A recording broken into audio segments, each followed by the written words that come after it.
see that. Okay, big W's. Nice. Okay, we should be live. Let me go over here, post this. Sup, Indy, big W. Good old hype feature. Still don't even fully get the hype feature, but I definitely don't. I definitely love it.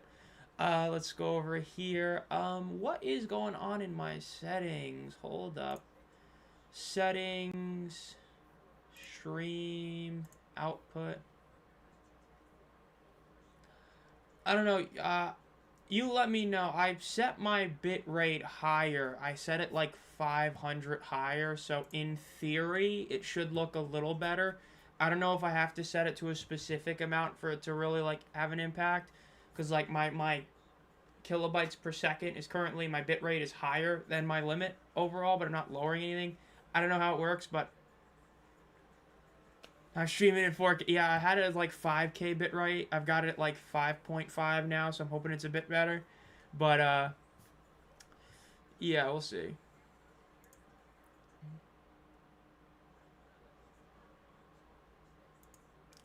Come on, let's see.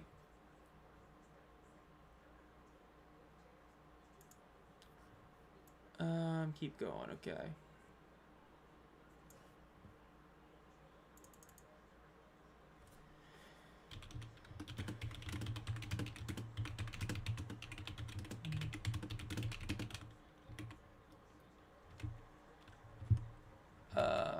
There we go.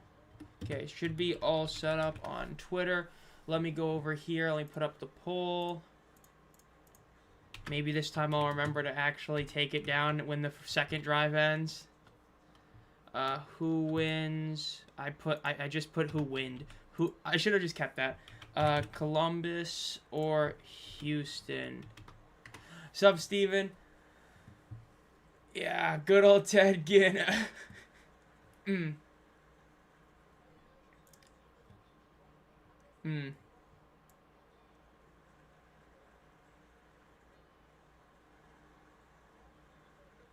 Let's see, okay.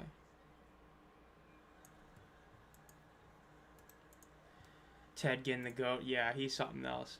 You know the real GOAT is? Big Cat. Big Cat's home. Big Cat's home. Yes, sir. Yes, sir. The fact that the Knicks beat the Hawks with the lead as high as, I think the highest was like 63, is insane. Utter embarrassment for the Hawks.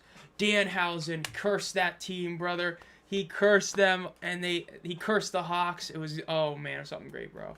Gotta love it. Just absolutely terrible. Let's see. Sup, Formath? Yeah, the Battlehawks got a big W right there.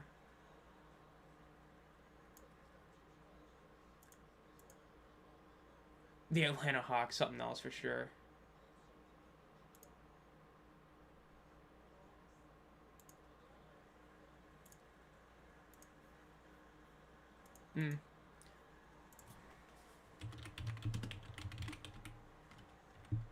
They admit. There's something else.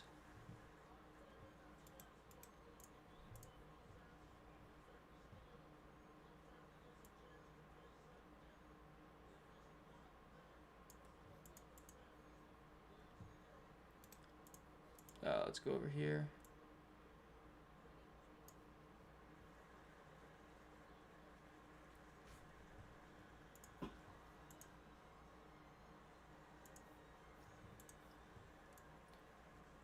Let's see. Only was able to watch a quarter half of the games. I was watching the Wild game last night. Yeah, the Wild was a big win. Getting that serious win over the Stars. Like I said, I thought whoever won that one was going to end up going all the way and win it all. That's like what I genuinely thought was going to happen, was whoever won that series was going to go all the way on the West. Now, will they win the Cup? I'm not going to say I think they will, but I think that whoever won that series was going to get to the Cup final. I think that whoever was going to win that series is going to be Colorado. I think that Colorado is just like, this is the point where it's like, at this point, man, y'all are kind of cooked. At least that's how I see it. But we'll see. You know what I mean? Battle of bad versus abysmal. Yeah, the fact that one of these teams is going to get the W is kind of hilarious. You know what I mean? It really is.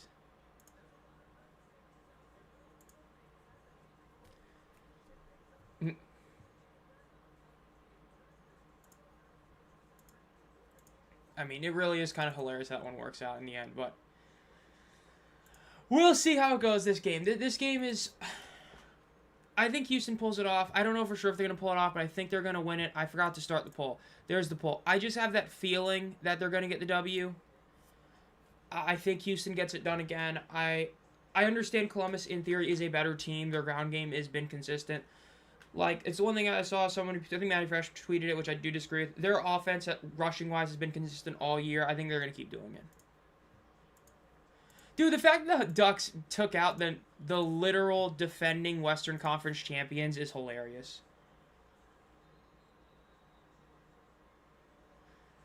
Wake up at 4 is crazy. I could never do that. I could never wake up that early. I say that like I didn't wake up at 4 o'clock to go to DC last time, but you know what I mean. You know. Let's see. Just looking at some random stuff real quick.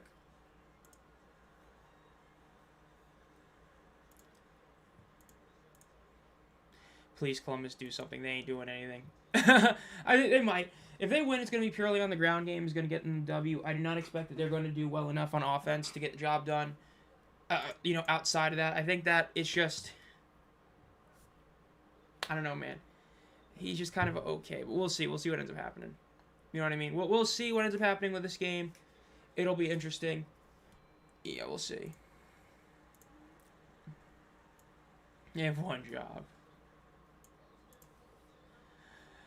I mean, if Columbus loses this game, they're going to fall to 1-5. I think, like we've all said, I think 5-5 can get you in a playoff spot if you have good tiebreakers. Columbus, let's see. Columbus has already lost to Houston once, so they're going to be 1-1 in this game if they win. But if they lose this game, they're going to be down on tiebreaker to Houston. They're down on tiebreaker. No, they're technically tied with the Renegades. I don't believe it's point differential overall, so they're tied with the Renegades. They also lost to, I'm blanking on who their other loss was to, DC. So that doesn't matter. That actually is a good thing. So they still could, because they have to play the Kings at least one time. So they do have that going for them, where they don't have to deal with that issue. That's the big issue that you do have with, like the Kings, for example. Their losses are pretty bad in hindsight with some of the ones they have, because it's about... When you have losses in a bad schedule, you want to hope that your losses were to teams that it's not going to matter against, but we'll see. Yeah, the Battlehawks at 4-2. They are, like I said, with how they've won games and who they've lost to, like, the best thing that could have happened to them is have one of their 2 losses be to DC, because that loss is not going to matter for a playoff spot. The fact their only other loss is to Dallas still hurts, because Dallas still could be a playoff spot, but with the fact that you got the wins over Louisville, that's really the one that matters the most. You got the win over Louisville, and you got the win over the Storm. You should, in theory, make the playoffs at 5-5. I think 5-5 is good enough for you to make the playoffs. At least that's just how I see it.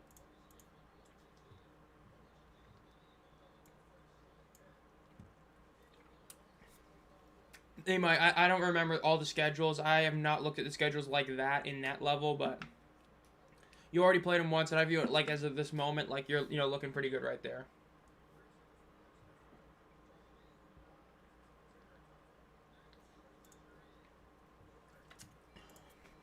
Mm.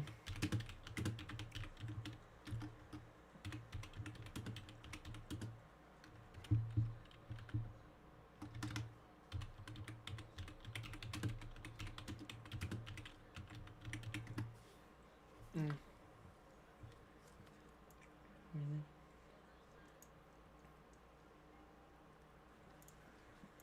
Mm. Yep, finally back to Dr. Pepper. I know somebody was talking about that a while ago, but we finally got that. Finally got some back in stock. Yeah, it would have been awesome if we saw Prez against the Renegades, but it ain't going to happen, sadly, unless it happens in the playoffs. But yeah, we do play... Okay, you do play Dallas? Okay. So that is a bit of a negative for the Battlehawks, because in theory you would have loved to only play them once, because then you have tiebreaker advantage over them. Because we're going to start seeing that. Like, I'm probably going to do a playoff picture video a bit earlier than I did last year. Like, last year I did it during, I think it was literally like the second to last week of the regular season power rankings. I'll probably do it 1 or 2 weeks earlier than that this time. We'll see, but yeah, it's going to be a big deal. What are low ratings? I have not seen them. That's not anything. That's not anything. Jack Plummer starting. Matt Kraut, quarterback 3. Sure, buddy. I'm not seeing him. Okay, well, I guess he just put him out because I'm not seeing them. Well, granted, I'm looking on Reddit. Yeah, I was like, yeah, let's go check on Reddit, and I ain't seeing it.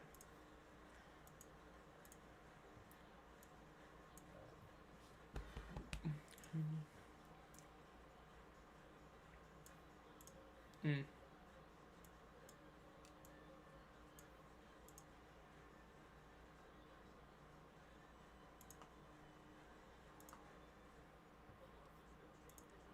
Go back there.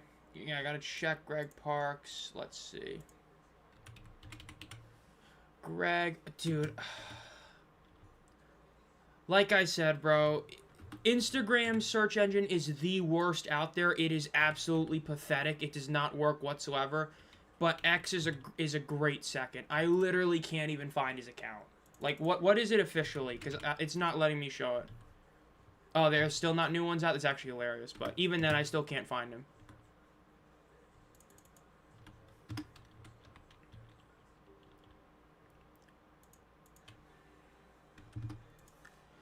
Parks. Yep, we just... Oh, apparently he doesn't exist anymore. Gotta love it.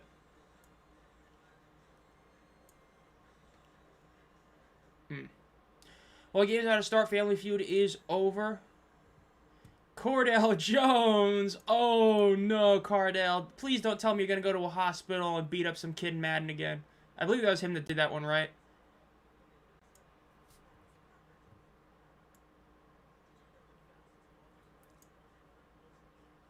Ooh. Wait. Well, technically that wasn't against day 3, because I'm pretty sure they had the game start right afterward, right? So that, oh yeah, the ESPN one, yeah, that's the ESPN one, right? I did see that one. Yeah, good old TV ratings, man. It's pretty clear that we need Mike Mitchell back, bro. Mike, no, where'd you go, bro? We need you to tell us the TV ratings. We ain't got no idea for the TV ratings. Gotta love it. Bro seemed to be the only guy that knew anything, and now we're cooked. Spread is at 3. I think it was 3.5 when I did my video on it. I don't remember. But we'll see. Go back over here. And I hit the wrong button. Okay, there we go. Let's see, what is trending right now? There's... Oh, yeah, eBay, because apparently GameStop is trying to buy eBay, which... Dude, like... I thought they were damn near broke. Like, dude, how many of y'all are down bad for the GameStop Power Packs?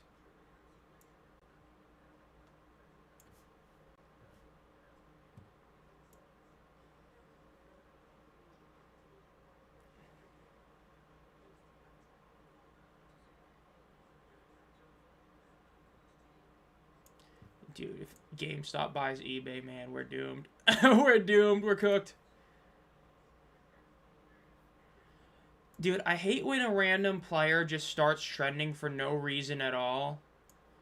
Because, like, I just see Dan Marino trending, and I immediately think, dude, did he just die? And then, no, it's because one random guy that nobody's ever heard of put a tweet out, and everybody's just talking about it. It's like, bruh, come on.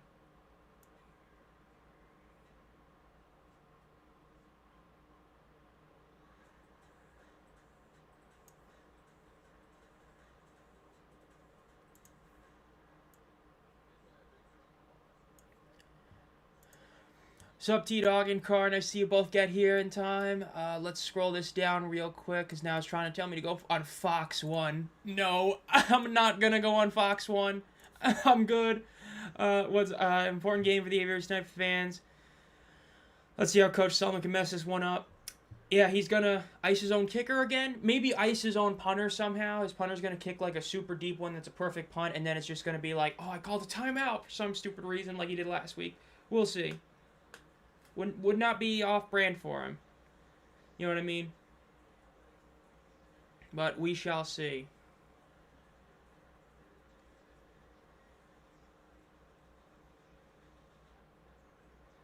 Kevin Summers is sentence of all time. Yeah, but you know what? You could be saying A.J. McCarron instead of either of those names. Don't forget about that. Don't forget about Mr. McCarron. Oh my god, AJ, bro, what a joke. What an actual joke, bro. Dude, if Luis Perez was coaching, man, it'd be so much better. Like, straight up, if Luis Perez was the head coach of the Stallions, that team has at least one more win. If he's the head coach, he also doesn't hire Tyler Siskey as OC. But,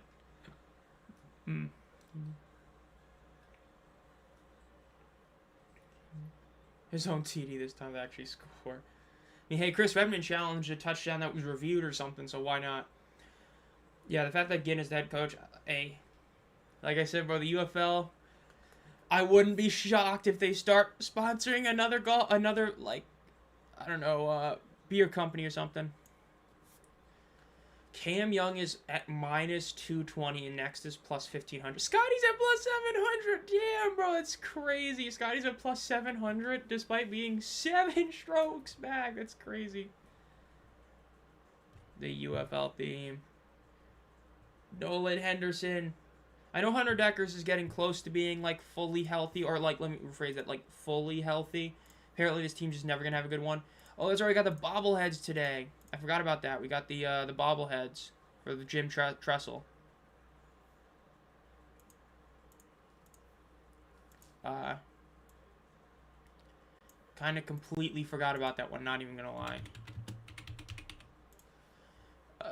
Jim Tressel. Yeah, he coached Ohio State for a little while. Now he's got a bobblehead you can get if you're you're in this game. You get a Jim Tressel bobblehead. Gotta love it. I will say the Aviators jacket they're showing is honestly kind of goes hard. That's a nice looking jacket that I bet you can't buy on the store.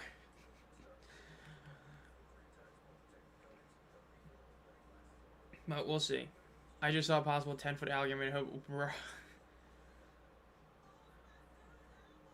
And Lilo can't say the same about BM. Good old BM. Houston pass yards. They have more yards per pass. They have more passing yards per game. That's actually I did not realize. That's actually stunning. They have more passing yards per game than Columbus. Oh my god, that's terrible. How are you getting outpassed by Houston? Like, seriously, how? That's insane. Yeah, I mean, McClendon so far has fumbled at least once in every single game. I believe he's at 6. It might be 7 total fumbles on the year. I know he fumbled twice in, I think, week 3, but I don't remember if he did it again. But he's fumbled at least once in every single game, and that was one of the biggest reasons they lost last week. So we'll see what ends up happening with that. And then the playoffs, man. I don't know which is more sad. The fact that the Jokic and the Nuggets got beat by a Timberwolves team missing 2 of their best players, including their best player. Or the fact that we ended up watching the Anaheim Ducks take out the back-to-back Western Conference champions Edmonton Oilers. I do not know which is more sad. Those are both pretty pathetic losses to go out on, I'm not going to lie. I don't know which is worse. They actually hand out said bobbleheads. Bro, they might be handing out 2 bobbleheads per person with how few people are going to show up to that game in Houston. I hope you have a great time, but it's going to be bad. I hope they use the OG color scheme. I hope they don't do some BS and use, like, the new jerseys on them. Gotta do the classic pitch black ones. No fumble Ruski. Oh, it's gonna happen, Trevor. It's gonna happen. Showing some IndyCar, the Indy 500.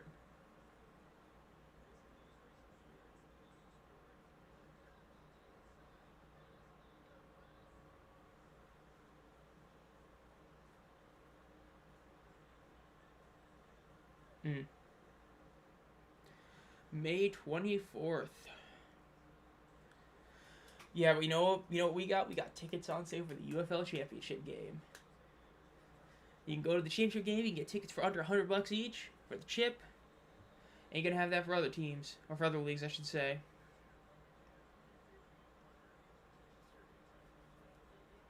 Interviewing Nolan Henderson right now. What a stat line. 409 yards and 55 completion percentage, 2 touchdowns. Or was that 2 interceptions? I might have been 2 interceptions. I don't remember throwing a touchdown at all. But it might be.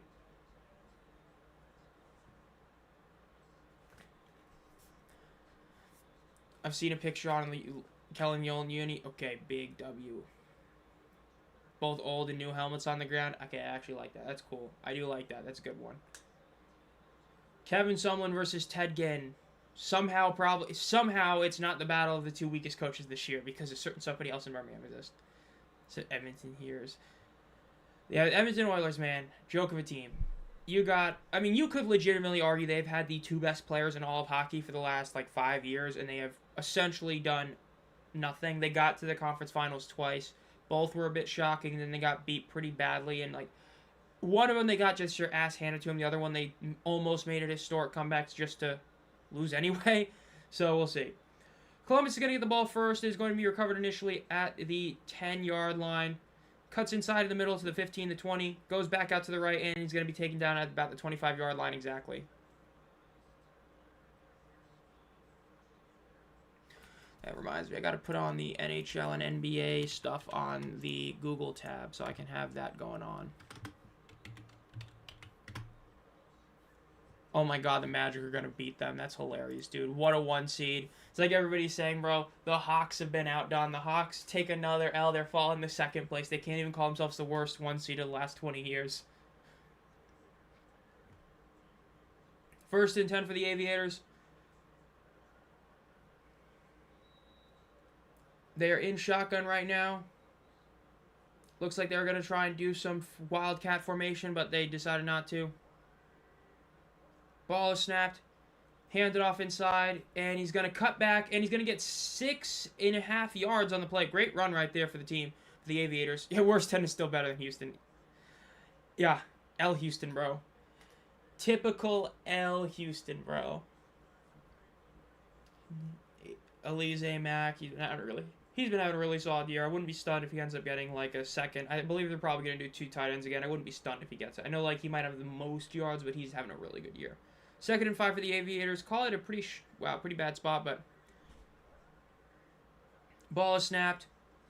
Throws to the right. Quick pass. It is caught for the 1st down, and he makes the man miss. Gets to the 45, the 50, out of bounds at about the 50-yard line.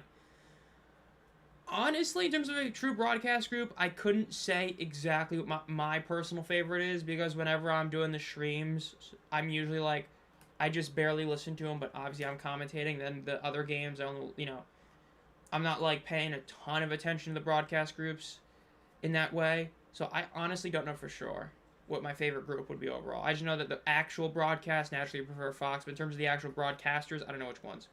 In shotgun, the Aviators are. Ball is snapped. McLennan looks to the middle of the field, throws it over to the right. It is caught for about a 6.5-yard gain on the 1st down play to Alize Mack. Yeah, Joe Menefee is definitely one of my favorites. I would say that. Subsector. Hey, I think the Gamblers do win this game. I picked them to win it. We'll see if they get the job done, but that's who I picked to win this game. 2nd and 4 for the Columbus Aviators. A little under 13.5 minutes left in the 1st quarter. Remember, Columbus is one of the places they actually can paint the logos. It's a beautiful place to play. It's one of the best. Overall, it's probably the best looking place to play. One of the best for the league because of that reason. Pass thrown. It's caught over the middle. Depending where they spot, this is either going to be barely a 1st down or it's going to be about shy by 1 yard. We'll see where they give it.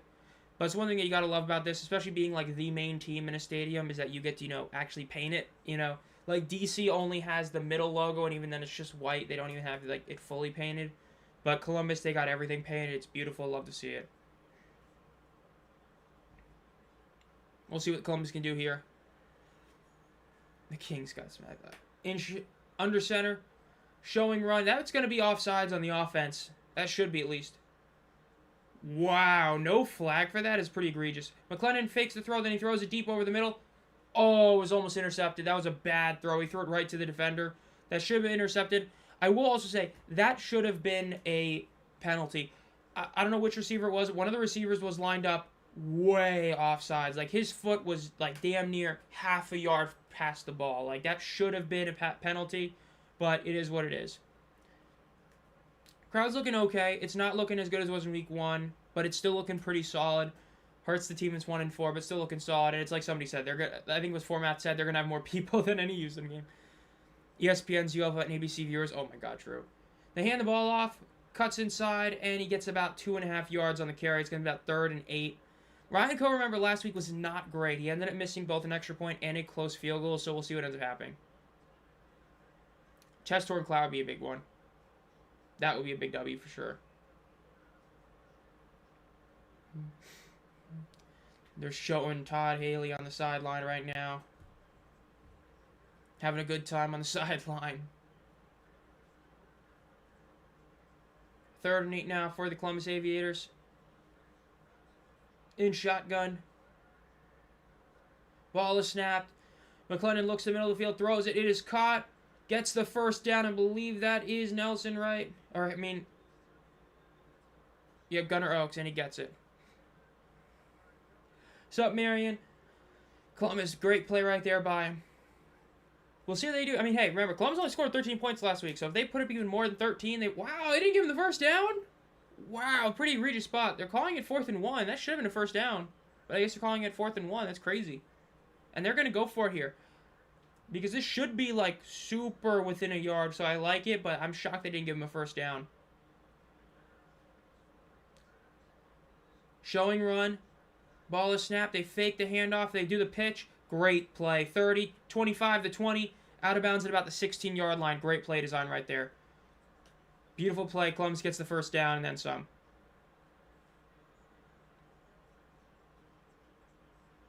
I'm stunned. I am stunned they did not give that a first down for play before, but that was a great play design.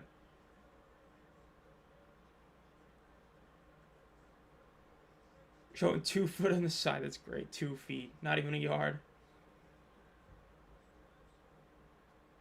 I picked the Gamblers to win this game. I just feel like they're going to get the job done and somehow fall back to 3-3. Sort of fall backwards into 3-3. They rush up the middle, and it's going to be about a 7-yard gain for the Columbus Aviator. Josh Love with a great play right there. I just got that feeling that Columbus is going to fail up. I mean, Houston's going to fail upwards to being 3-3, and everybody's going to sit there like just going like how, and then they're just going to be there.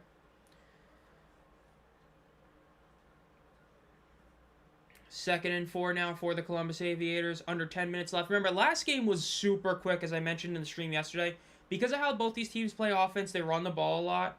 That even with how this, clock works, the game was super fast-paced last week. It was literally over in like 2 hours and 40 minutes. They run the ball to the right, and it's going to be a 2-yard gain. The only reason it was even 2 hours and 40 minutes was because the last like 5 minutes of the game took like 15. Like an NBA game, But we'll see. Jalen Morton comes in. Would love to see him get some action, especially if the team loses. If the team loses this game, Jalen Morton should start next week just because at that point, it's like your season's kind of already over. See what you got in him for next year. We'll see. Aviators, Dallas. It literally took like 30 minutes because you had so many injuries on Dallas. You had so many rush plays and penalties that Columbus literally took like 30 minutes in real time to get that. Ball snap. They hand it off inside. It's a first down, and he gets about an extra yard. It's going to be 1st and goal at about the 5-yard line. Can't catch a cold.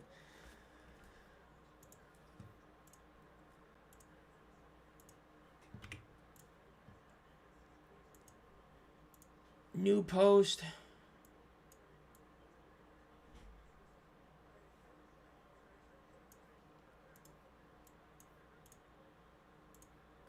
Let's see. Under center again. Yeah, last night's game just went so long, it felt like. Under center again. Ball is snapped. They pitch it backwards. It's going to be about a 2.5-yard gain for the Aviators on the run. Going to be 2nd and goal at about the 3-yard line. Yeah, man, it's such a shame for the Kings. They are 2-1 on the road, but they are 0-3 at home, which is just, you hate to see that. Like, that's just terrible.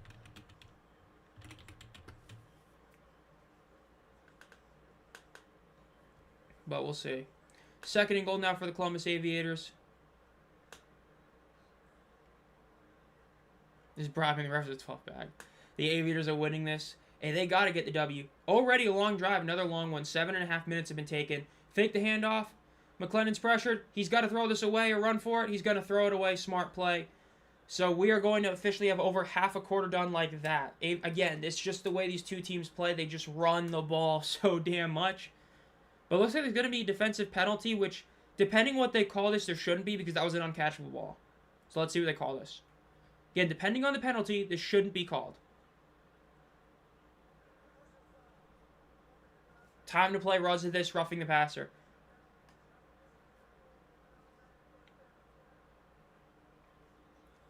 Let's see. Was this roughing the passer? Head to head. The actual hit, no way that's a penalty, like him touching him. But it was head-to-head. That was as head-to-head as it goes. That was head-to-head. That's a penalty. If he did not hit him in the head, I would say that's not a penalty. There was no way he could have stopped himself in time, but because he was head-to-head, and that was clear-cut head-to-head, that's a penalty. I agree with that. Good roughing the passer call. Ball is snapped. They hand it off. And great play by the Gamblers' defense. He's going to get down. They might get, like, under half a yard. Hey, the Gamblers beat the Stallions and they beat the Aviators last week. I'm just saying. They just BS their ways to wins. You know, I got a feeling they're going to BS their way to another one today.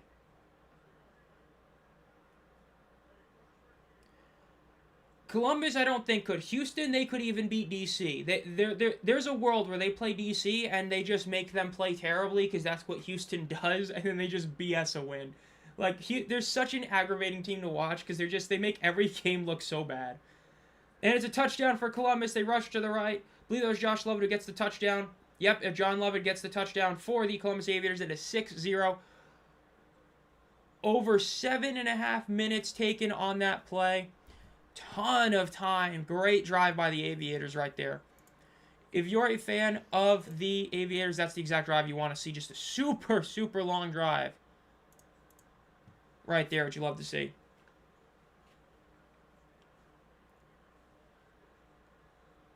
The world around me. That game was something else yesterday.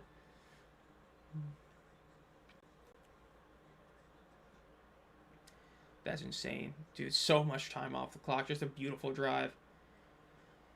That's what you have to do if you're Columbus. That's the big thing that hurt them last week. Kick is up. It is good. That's what hurt them last week. You have these long drives, but if you don't get a score, it ends up just actually hurting you.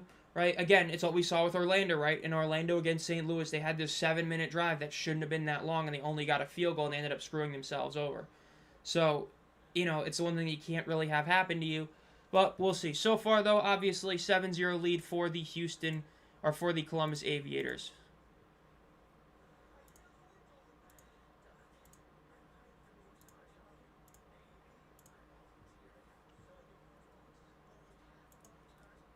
Let's go there.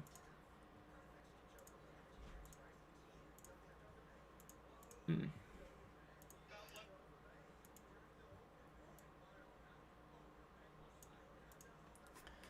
1-1 in extra points. Yeah, finally they actually... I say finally like they haven't made them all year, but good thing he made that one. Because, dude, if he missed it, oh my god, that'd be bad.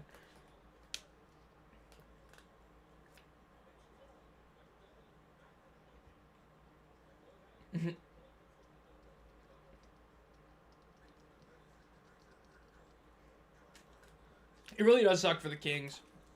Like, at the end of the day, they are... Like, because even last night's game, it was definitely winnable. Like, obviously Birmingham, if not even two, but if two plays go their way, if the forced fumble doesn't happen by Tizzino and the initial drive, Zach David's interception doesn't happen, they win that game. If they literally just score in overtime, they beat the Storm. And then even yesterday, if they even got like a sliver of consistent offense, they make that game either super close or outright win it. It is a shame if you're a Louisville Kings fan because your team is much better than 2-3, or 2-4, I should say now. But now that you are at that 2-4 record, you're kind of in that really like screwed area where you gotta basically win out. But like 5-5 still could get you in if you're the Kings, but it's rough, man. Because I don't do Discourse. Here's a big W, gets points, you open drive for sure. The Kings, man, it's such a shame. It's like the one thing I said, I understand what the reasoning is. Maybe he didn't want to keep Bean, but the bottom line is he was so athletic, he just helped that offense. We saw last night, the ground game wasn't doing anything. Rodgers was not having a great game. So if he's going to be a true game manager in that sense, that he has to have a ground game performing and a team that has historically been bad on the ground this year, not what you want to see. They're showing the broken finger again for Nolan Henderson.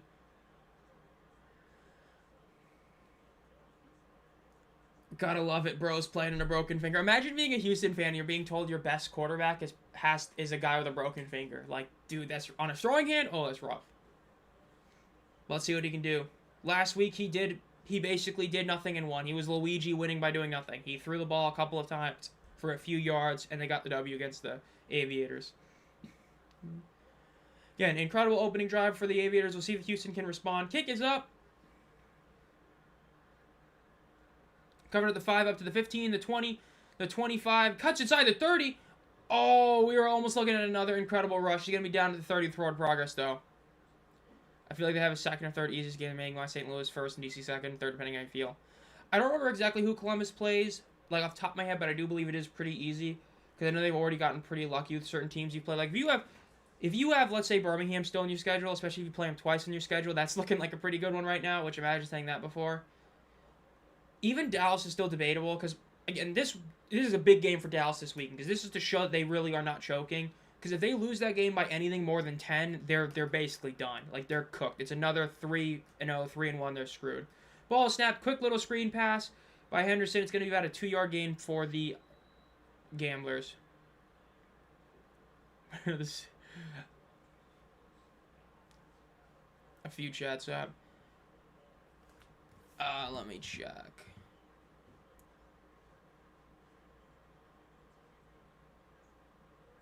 Ooh, 2 Battlehawks? Yeah, that's a bit rough.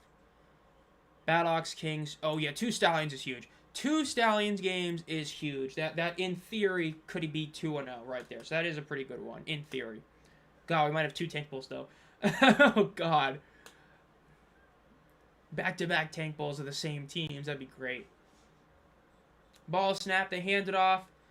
And they end up getting about 3 yards on the carry. It's going to be about 3rd and 5. They might call this like 3rd and 4, but we'll see.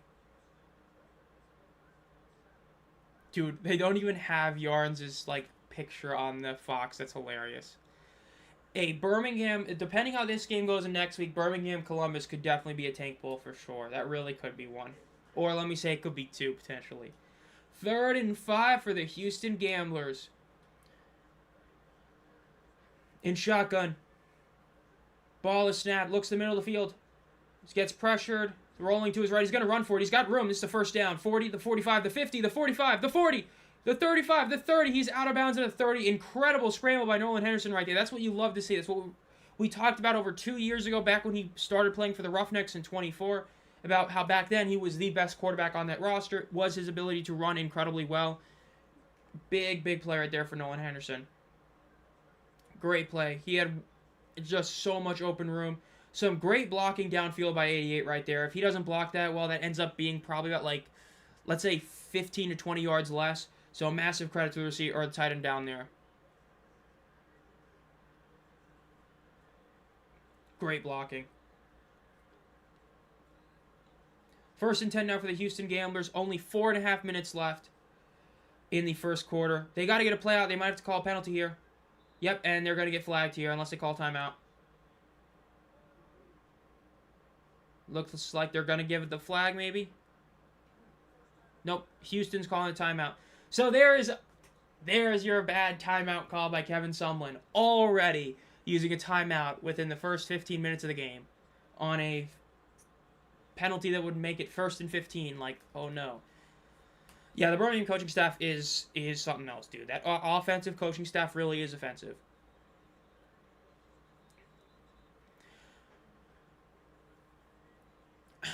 Yeah, it's a tough... I mean, if Houston wins, it basically knocks out Columbus. I don't think any of us see Birmingham making it.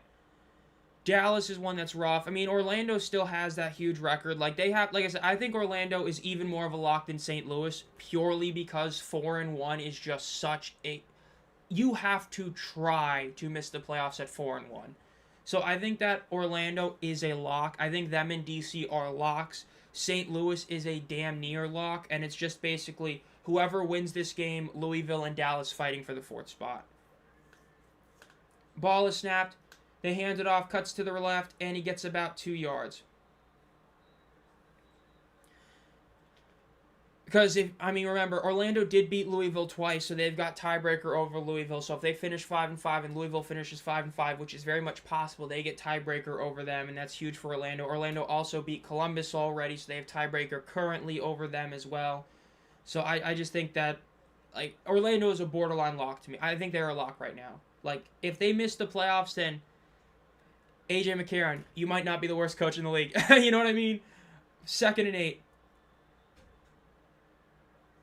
Ball is snapped. Fake the handoff. Throws to the left. It's caught. Tries to get away. And is going to be taken down. It's going to be about a 4.5 yard gain. Going to be about 3rd and 3, 3rd and 4 for the Houston Gamblers.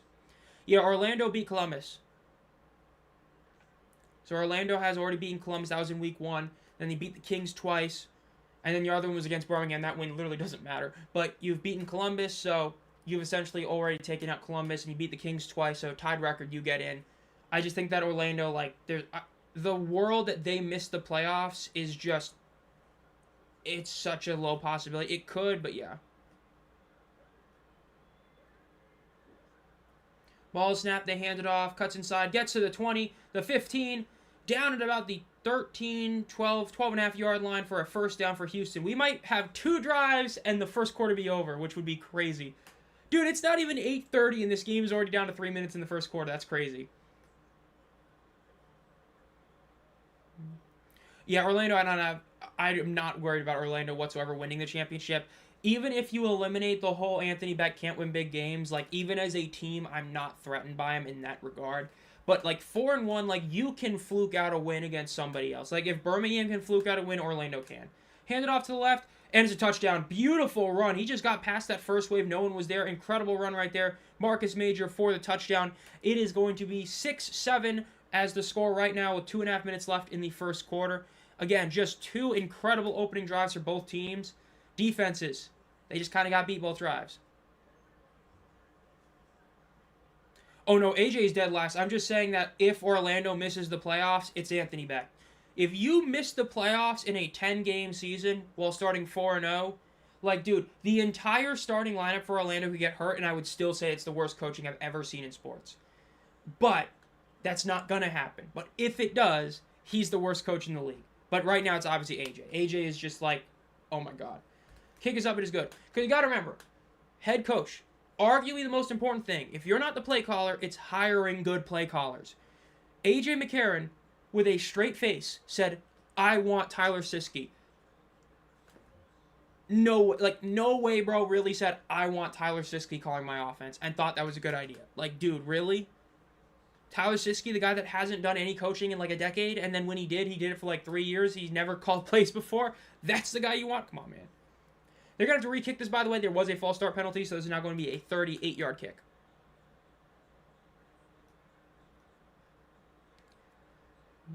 Let's see. Does he make this kick? The kick is up, and it's good. Another great kick. It is 7-7 with 2 minutes and 26 seconds left in the first quarter. And now that both drives are concluded, I will be turning off this poll. So if you want to vote real quick, vote on that one. Yeah, I'm not shocked the Pistons are down. Like I said, hey, makes the Hornets look good. But it really is bad for the Pistons. The fact they still got the 1 seed, even with Cade going down for as long as he did, and the fact you're still going to get bounced in the first round by the Magic is insane. And like I said, you know what? My Cavs winning the Eastern Conference pick really ain't looking too terrible as long as they win tonight. Because they're playing the Magic. They should, in theory, easily beat the Magic, in theory. And then they only have to win one other series. And I mean, hey, if the Sixers move on, it's just a matter, it's a ticking time bomb. It's like that AI rabbit, you know, time is counting down to when Joel Embiid gets hurt again. And then once he does, the Sixers are cooked. And then obviously you got Big Cat home on the New York Knicks. Like at some point that's also going to run out. You have some Mike Brown coach team and ain't going to win a championship. There's no LeBron, you know what I mean? But we'll see. My cat's coming in. Pretty. I'll be right back. I gotta give her. She wants some food.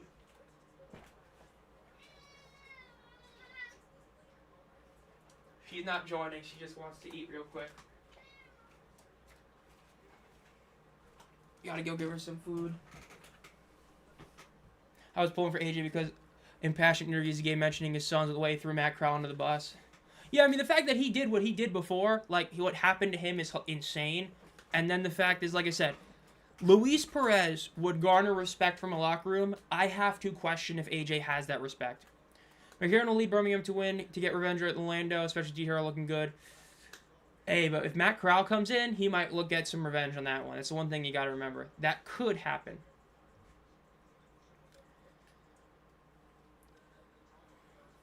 The Mammoth. The Mammoth playing tonight? I thought, okay. Oh, yeah, they are. Are they? Yeah, I guess they are. I didn't remember exactly who the other game was. I got the Boston game. No. Oh, they do play. Oh, we got 3 hockey games tonight? Dang. Oh, the Sabres are already winning 2-0 in Boston. Oh, my God, it's great. Oh, it's great. Oh, the Raptors are winning. That's not great.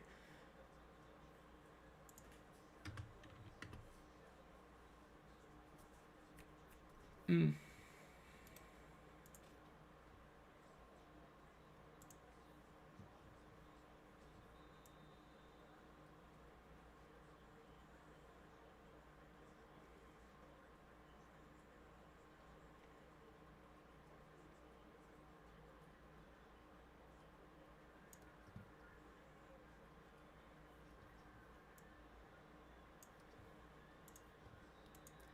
So let's see what happens on this drive now. I'm just gonna no context UFL.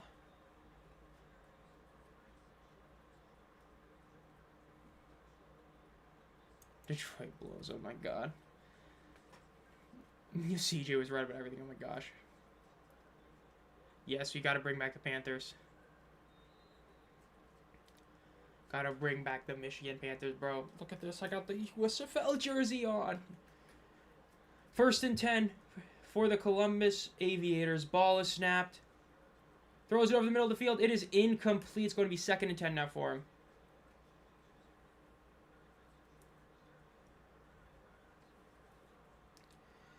Just 2 minutes left in the first quarter. For the kitty. Let's see what Columbus can do here on 2nd down. Wouldn't be stoned with a rush play. Looks like they got To'o in. They got 2 running backs in right now. They got 2 receivers lined up to the left, 1 to the right, motioning 1 from the left to the right. They've got 1 running back to McClendon's right and 1 to his left. Ball is snapped. They fake the handoff. McClendon's going to throw it over the middle. It is going to be caught for a first down by Gunnar Oaks, I believe. Yes, it is by Gunnar Oaks for the first down. Oh, my God.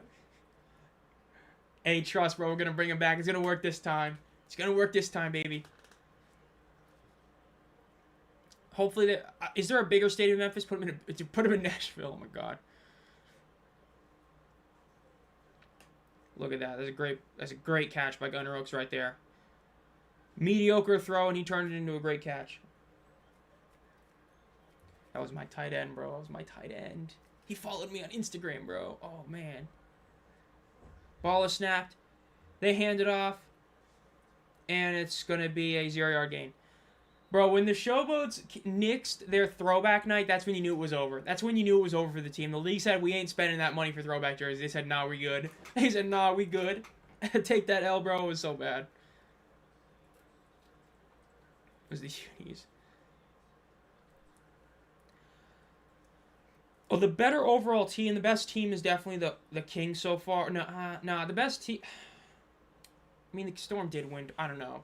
The Kings are, I would say they're probably the best pound-for-pound team. It's just that the Storm have, won so many games because their schedule, when they played things, blah, blah, blah. But they did beat the Kings twice, so... Rush up the middle is going to be at a 4-yard gain. It's like I said, the one thing I said, you can go back to very early on in this season. I said the biggest issue in the draft was that the Kings decided to take every single Showboats offensive lineman and retain every single Showboats offensive lineman. And then for some reason they thought that was going to be a good idea, like the Showboats O-line was elite last year. It wasn't. And then when it predictably sucked, they waited too long to fix it, and now they're, stuck having to do patchwork in week 6. So, yeah. It's like, bruh. End of the first quarter already, bro. Quick game. Gotta love when you have 2 teams that just run the ball every single damn play.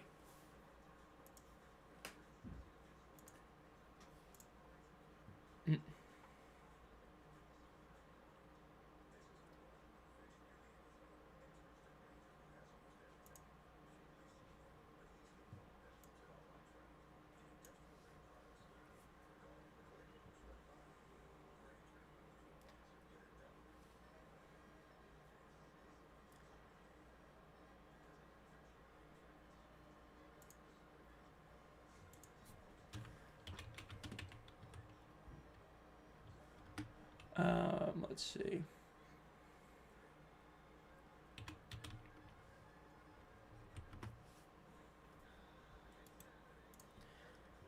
The Panthers are cut this season.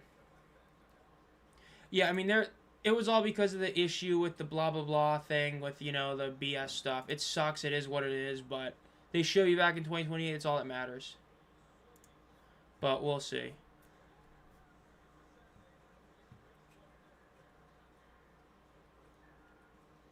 Kings and Navy are better teams. True.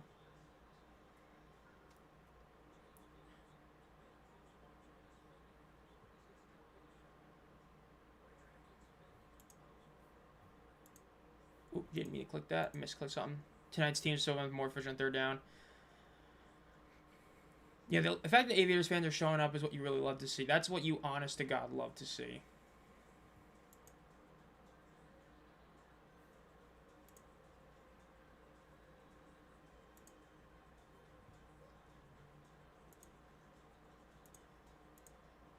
Are you serious? You just... No, you did not. Cringe. There we go. Group those together. Yes, sir. I don't understand why Rapoli didn't want to play it all at the gray EMU. I don't know. I hate that. Like, I like the different color fields. I think it's okay. I don't get why people dislike it. It's like Boise State. It's iconic. I think it's a good thing, but it is what it is. And the San Francisco Giants. I mean, there's no point. The Giants. The San Francisco Giants. At least you're not the Atlanta Hawks. Man, if you're an Atlanta Hawks fan today,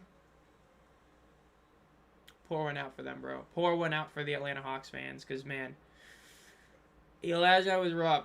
You were beat as bad as 63 at one point. Oh, my God. Terrible. Outright terrible.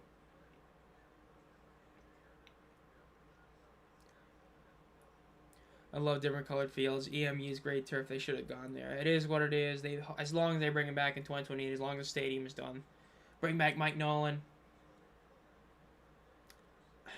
I think they've overall been... Well, if you eliminate the dog water FS1 NFL Network games, they've been better. If you include them, they've actually been a little bit. They've been basically about the same. Quick throw to the right is caught up to the 50, the 45, the 40, out of bounds at about the 40 exactly in Houston territory. So that's basically how you do the TV ratings. If you eliminate NFL Network and FS1, good. If you keep them, not better. Especially considering the change they made that makes it easier. It's actually arguably worse. Again, but if you eliminate NFL Network, if you eliminate FS1, they're overall better. Especially ESPN has been a bit better. Yeah, I mean, this has just been two great offenses just going for it. Like, just nothing stopping them.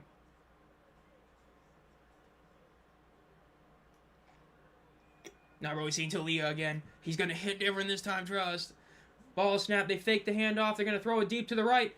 It is going to be incomplete to Elise Mack. Going to be 2nd and 10 now for the Aviators.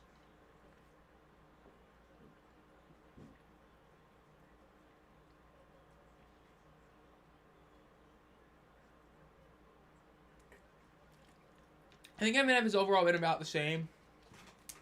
Like, I think it's overall been maybe like a little, like 10K better, but again, with how the TV ratings have changed, not much. Apparently, it's solid, 650, but yeah. In shotgun, ball is snapped. Quick throw to the left, it is caught. Gets to the 35 and the 30, out of bounds about 30. Describe it in 7 words or less. Super long drives, whole lot of runs. That's the best way to do it. Both drives took forever. The first drive for Columbus was literally like 8 minutes and 20 seconds long. Then Houston had like a 4.5 minute drive, and they're quick drives as well. They're just running the ball. Now this is the 3rd drive of the entire game, so pretty crazy. About 45 seconds behind. Certainly a game of all time. I mean, hey, compared to last night, dude, oh my God. One quarter was better. This was better than last night's game already. Ball is snapped. They hand it off on the end around. Gets to the 30. The 25, the 20. Gets out of bounds at about the 16-yard line. Columbus versus Michigan would be an outstanding game to kick off the season. If you're not going to do the championship game rematch, that's the game you do. Columbus at Michigan would be a banger. Would be a banger.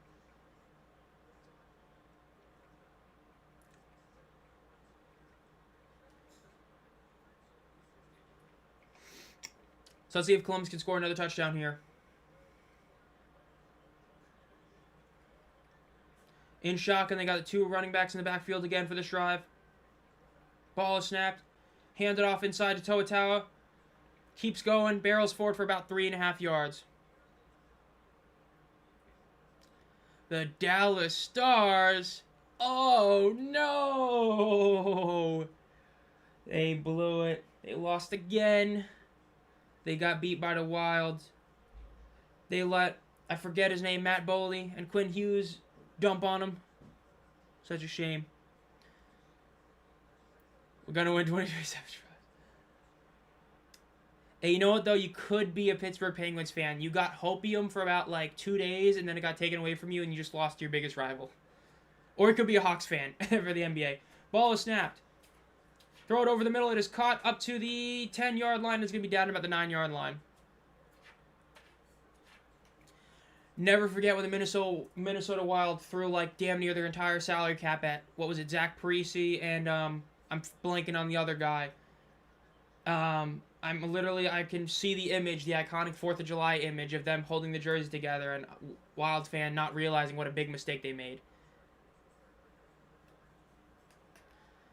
Avs in 5. The hater energy is strong. If you're not sitting around waiting for Houston to blow at oh my gosh. 3rd and 3. 3 receivers to the right. It's going to be a quick throw. First down and, oh, touchdown. He was able to use his hand to keep going. Touchdown for the Aviators. Great touchdown by Wells right there. That was a great catch. Antoine got it, was falling down. He just kept going. They're going to have to replay that to make sure his knee didn't hit the ground, but it looks like he got it. Big touchdown. 13-7. Columbus over Houston. Ryan Suter. Oh, my God. What a joke. That's such an iconic, like, fail. Them paying all that money to those 2 guys to literally do nothing for him for all those years. Just diabolical. But you know what? They're iconic. They're going to go down in Minnesota history for all the wrong reasons, but they're still going to go down in history for them.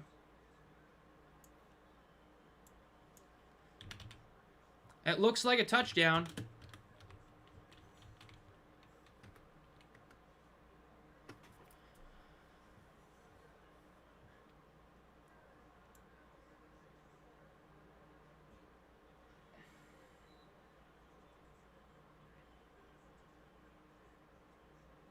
Zach Parise, oh my God. 7 new posts, that's it. Kick is up, it is good. So it is 14-7 now.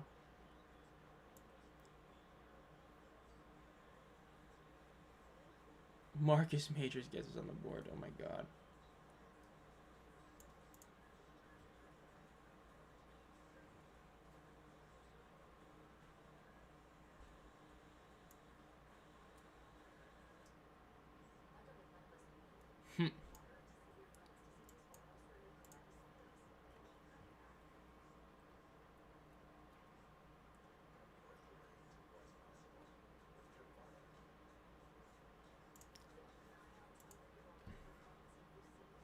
Versus St. Louis, how you do it? Look, this, what a game so far. Again, so much more, just so many more points than last game. Man, last night was something else. Last night was a bit rough. This is already looking like a lot high scoring. We'll see if they keep it up, though. We'll see.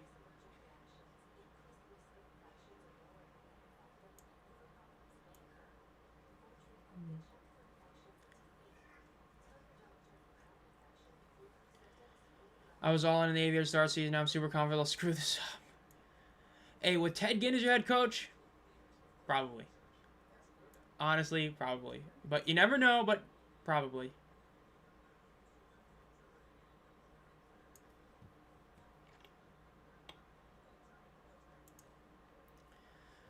What a team, bro, the Aviators. UFC Perth this weekend. Yeah, come on, Carlos Pradas. Prove that smokers can fight in the UFC. Who needs good lungs, bro? Not for Carlos Pradas. Yeah, Chauncey. I mean, it's been a quarter and 4 minutes, and we already seen as many points scored. The game last night was 16-3. We've actually more points scored in this game already, which is hilarious. I mean, so far, though, it's literally been 3 drives, 3 touchdowns. And, I mean, that last Aviators drive, again, was another decently long drive. I mean, they got the ball back with about 2 minutes left in the first quarter, and they took about 4 minutes off. I mean, it's a long drive, not a super long. It was a long drive, decent long drive, and then another long drive. So we'll see what Houston is able to do. Can they answer again? We'll see. Showing the Jim Tressel bobblehead right now.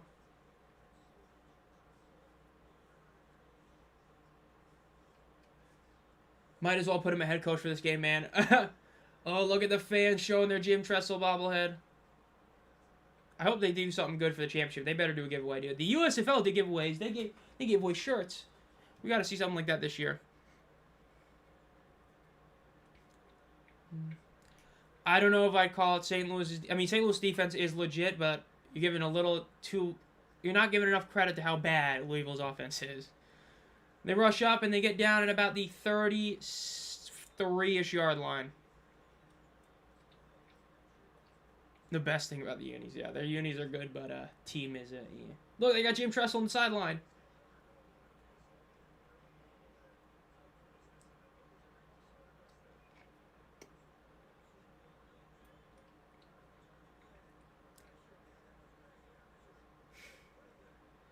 Ohio State head coach won a national championship. And now he's out here. Gotta love it. In shotgun.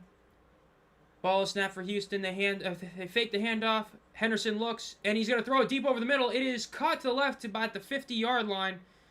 They might give him the 49, give him past midfield, but we'll see. Overall, great play right there by Houston.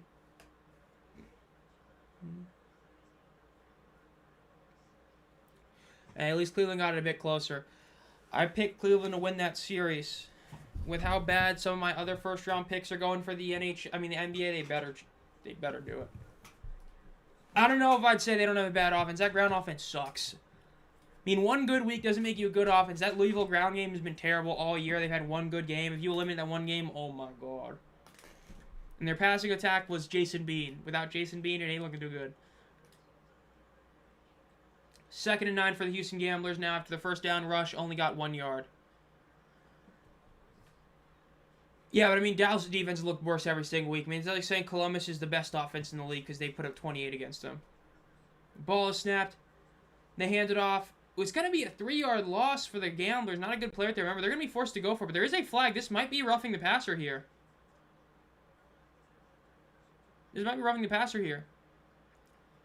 St. Louis offense is not so legit. I think a better way to say it is Harrison Frost not so legit. Yeah, I think this is going to be on the defense. Unnecessary roughness to the call. So automatic first down for for Houston. Let's see. Are they really not going to... Oh, is it not on Nolan Henderson? No, it isn't Nolan Henderson. Okay, I was about to say. I guess he thought he had the football initially, and then he just completely hit him, but he was not blocking, not involved in the play. Yeah, I'm not too shocked they called that one at all. Ball snap. They fake the handoff. Throws over the middle. It is incomplete. Looked like it was going to be a catch, but it's incomplete. And there is a flag. This also might be unnecessary roughness on the defense here. They might get him for a head-to-head hit.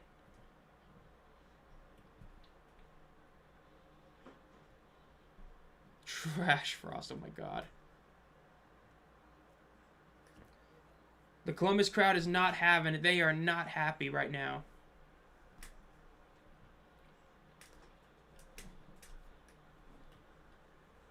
Bengals fan, bro. I hate to say that. I hate to see that, bro. Poor Bengals fan, man. Rough. You've had one good year in a while. Last 20 years, you've had one good season. Oof.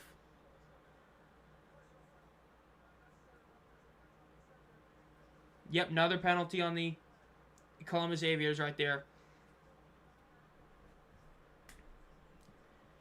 Bad penalty to take right there.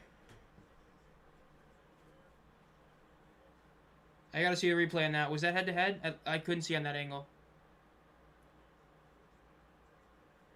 It did hit head-to-head. I thought it was already in that motion for the tackle before the receiver leaned his head down, but it is what it is. Caught, but it looks like it was Cat out of bounds, even with the 1 foot in bound rule, so they're going to have to go for this 2nd and 10. Under 10 minutes left, we'll see if Columbus can actually, if Houston can do something here.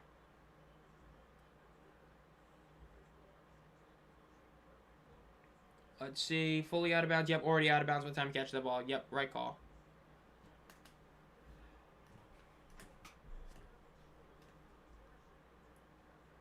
In shotgun. Ball is snapped. They pitch it. Ooh, and he has nobody even protecting him whatsoever. It's going to be about a 2-yard loss for the Houston Gamblers. They might be forced to kick a field goal here. It's going to be a decently long 3rd and 11 for the Houston Gamblers.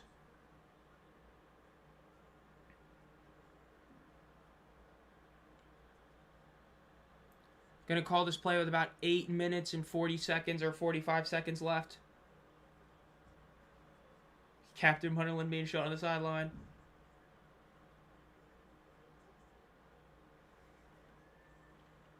Ball is snapped.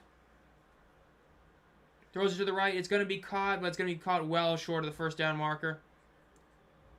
Going to be at a 5-yard gain, so they're going to be forced to kick it here. 4th and 5, going to kick the field goal here. Great stand by Columbus' defense after a couple of penalties. But as long as Josh Whalen makes this kick, it'll still be a 4-point game, which obviously makes it still a field goal game. 60-yard field goal, obviously, but Josh Whalen can easily make that. Not easily, but he can make it, so it'll be a 1-score game, 1 field goal game if he can kick this. 33-yard attempt, literally an extra point. This should be a gimme. Kick is up, and it is a beautiful kick right down the middle. It is good. So 8 minutes left. It is 14-10 now.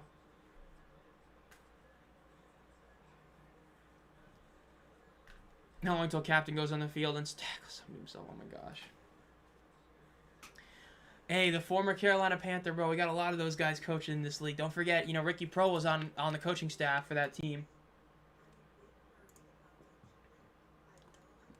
UFL Communications Department just talked about that Sam Castronova has gotten cut by the Houston Gamblers. Not shocking because of, he's being back. David Pasternak scores a goal. Still losing.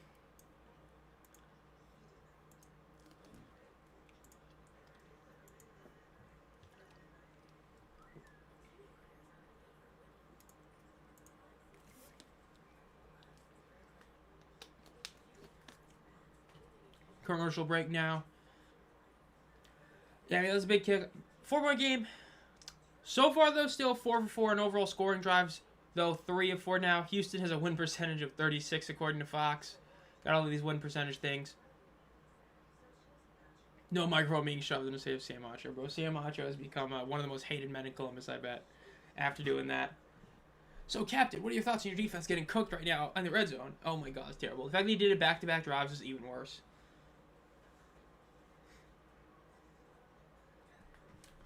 Tampa Montreal, man, that has been a great series. That has easily been the best series in the first round. Like, easily. Every single one of those games has been close. They've all been great. And it looks like we're getting another one. I would imagine Hedman is still not back yet. I mean, he might be back. I wouldn't be stunned if he, came back early because they need him. Let me see. Oh, he is not playing. Wow. That's bad. I think he definitely would play in Game 7, though. I just feel like he would play in Game 7, though. But we'll see. In this no defense game. Gotta love no defense. Minus 57. Showing McClendon on the sideline.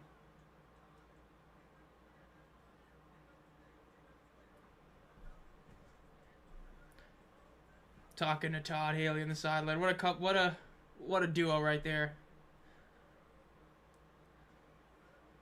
And we'll see what Columbus can do on their offensive drive this time. Can they get a 3rd straight touchdown?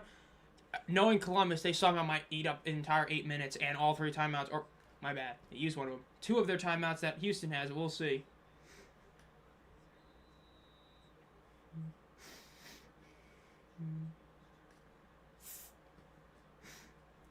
Whalen kicks the ball off. It is going to be recovered initially at the 10-yard line. Oh, about the 13. Ooh, it's a bit muffed. He gets it up to the 17.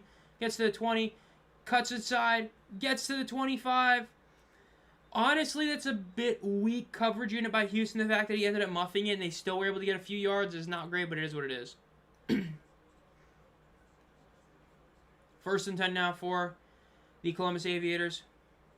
Showing Nolan Henderson on the side, whopping 4 or 5 for 29 yards. What a stat line.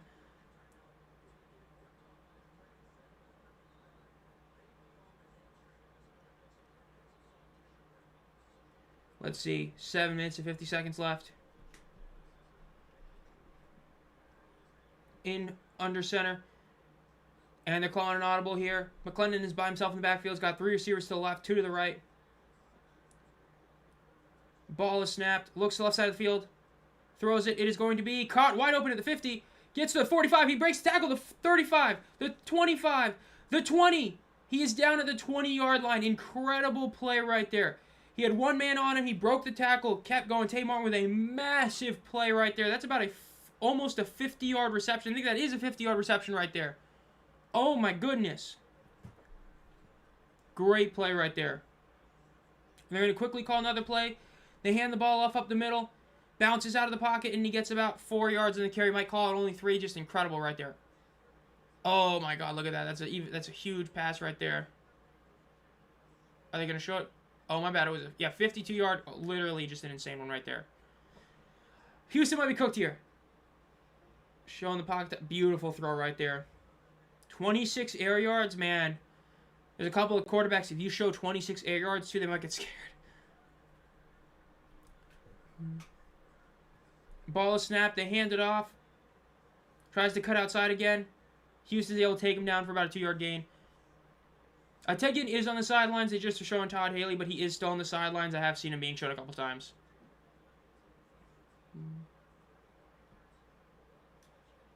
Third down for the Aviators. 3rd and 5. Houston's got to get a stop here. Force a field goal here. After especially allowing that 52-yard reception, they got to get a stop here.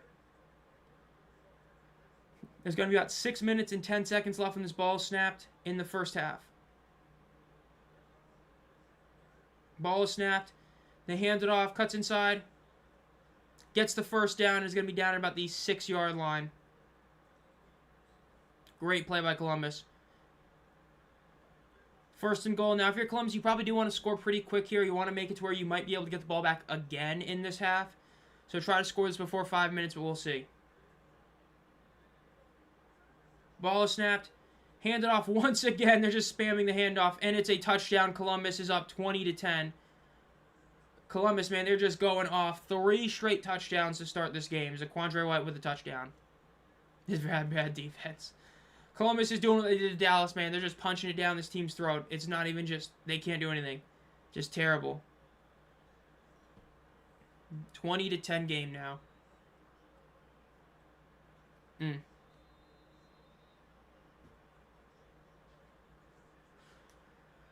Great drive right there. Again, they're just spamming rushes now. The team of fan maker, I'm on to something. Oh my gosh. Let's see if they can make this kick. Make this a 21-10 game. Houston's got to score in this next drive. They got to try and get the double up, but because they do get the ball at half, so they could definitely get the double up, but they got to be careful not to leave any time on the clock for Columbus to do anything else in this half, but we'll see.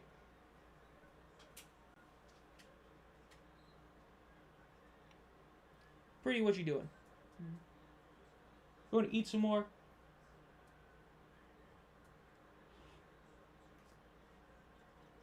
Let's see. Are they going to kick this ball off ever? And the kick is up. It is good. It is 21-10 now.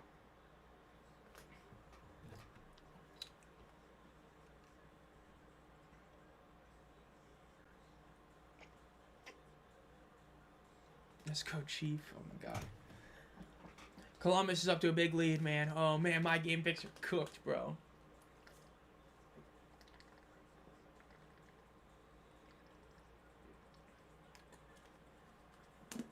Now, Houston beat him last week. I'm assuming that's what he's referring to. Is just the fact that, you know, Houston did beat him last week in that really weird game. But, man, dude, my game picks, I might be in a historic low right now. If this keeps going, I might be at 0-12 in my last 4 games. That'd be diabolical.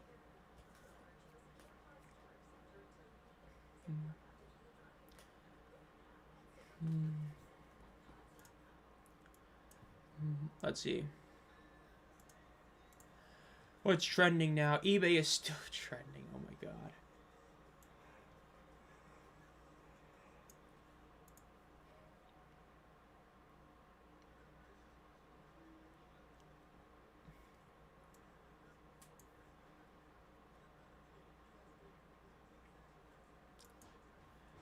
Let's see. JB Bickerstaff is trending.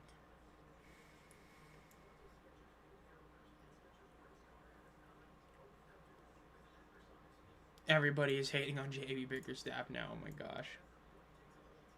Duncan Robinson is trending in the Big 26. What is he doing? Okay, I see.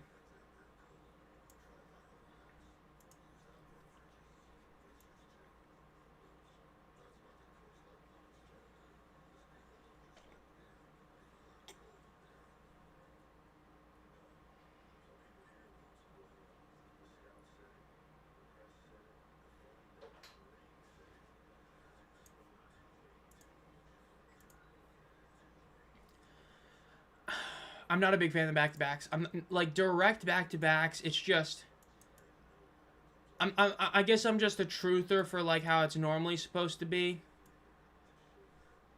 Like it's supposed to be that you'll have a game in between. It's not going to be just right back-to-back.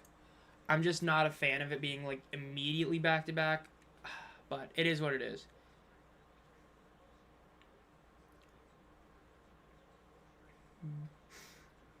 Yeah, I got a game tomorrow in the morning, and then you got a game on Sunday afternoon. Weird week. 4 games, 4 different days, but hey, we got it.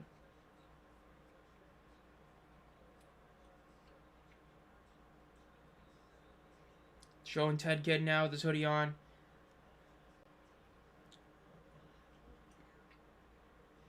It would have been maybe 2-3 through the win today. Stacey, perfect balance again, yeah. Return up to the 10, the 15, the 20. 25 gets to the 30. Keeps going, gets to the... Oh, and he gets hit. Keeps breaking that first tackle. Great returning for the Gamblers overall, especially with how deep these kickoffs are. We'll see if Nolan Henderson can get a touchdown here. 5 minutes, 40 seconds left. You got to try and eat up this entire clock at the very least. You got to get it down to about 30, 40 seconds. You cannot let Columbus have more than like 40 seconds to do anything with. Especially because if you do get the ball at half, so you can easily make this a tied game if you score here and score in the next drive, but we'll see. And if you get a touchdown, debatable to go for it, but we'll see. Mike has to make good in some sprawls because more teams. And the scheduling makes it look like a 7-year-old did it. Honestly, yeah. They try to bounce off, and he almost does, but it's going to be taken down at the line of scrimmage. He's going to lose about half a yard. Yeah, the games being on all different days randomly, like, it's weird having a game on 4 different days like this. It's pretty weird, and I think this happened, one other time as well, something weird. You had the day where there wasn't a single game on Sunday, like a week or 2 ago, which is weird as well. There's a couple of them. With a 3 and out. Oh my god, that would be Kevin Sumlin, bro. Gotta eat up this clock. Columbus still has all 3 timeouts. Houston is down to 2. Both teams do have their super challenge left. 5 minutes left in the half. In shotgun.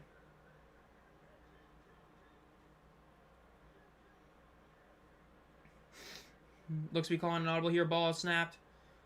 Throws it the check down over the middle. Tries to cut in. And he gets past the first guy. And he gets down to the 40-yard line. They're going to be about 2 yards away from a first down here. 3rd and 2. Showing Kevin on the sideline now.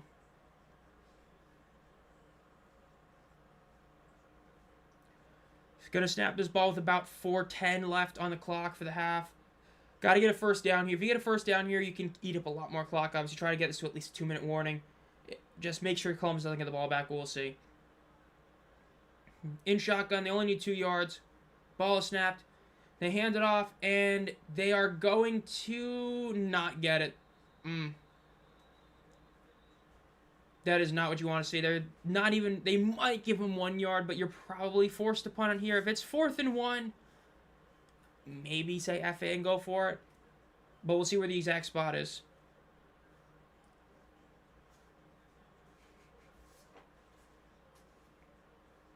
They're going to punt in here. It's going to be 4th and 2. Columbus has a chance to get a really big lead out here. They could almost end the game with a touchdown here. A touchdown here makes it a really tough comeback for the Gamblers. I know it's still technically an 18-point game, is a 2-score game technically, but with how the Gamblers are looking right now, it might be enough. So we'll see if Columbus can do something. Let's see. Punt is up. It is drifting immediately. It's going to be recovered. Oh, it's going to bounce at the 30, get to the 25. It's going to be down to about the 24-yard line. Not the best punt at all, especially considering where they were punting from. Not a great punt. So we'll see what the Aviators do. They got all 3 timeouts. They got well more than enough time. Over 3 minutes with the UFL clock rules and a 2-minute warning. Oh, my God. They can easily get a touchdown this drive if they want. And, they can. But we'll see.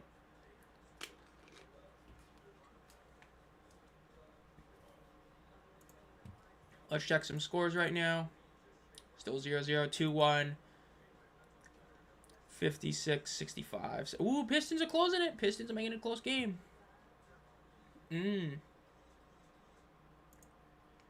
You'll take that right there.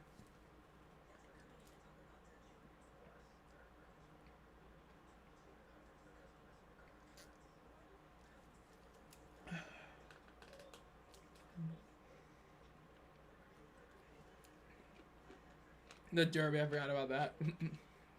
Yeah, the good old Derby this Sunday, bro. Mike Rapoli, for the sake of the league, we need Renegade to win. We need Rapoli to have even more money. Make top seed, get a first round bye. Seeds, to make a top seed and gets first round bye. I mean, I've always said it should be this. If you get 12 teams, it should be 2 conferences. The top 2 teams get byes, like on the top team in each conference. And I think the 2 and the 3 seeds play each other. So you have 5 teams, or you have 6 teams total make the playoffs in a 12-team league.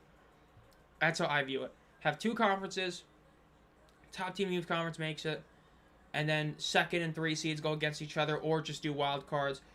I think that they should not stay with a one blanket league. I think they should do conferences, but they shouldn't do divisions. Make it unique from the NFL in that regard, while still being, sort of like that. I think that would be the coolest scenario, but we'll see.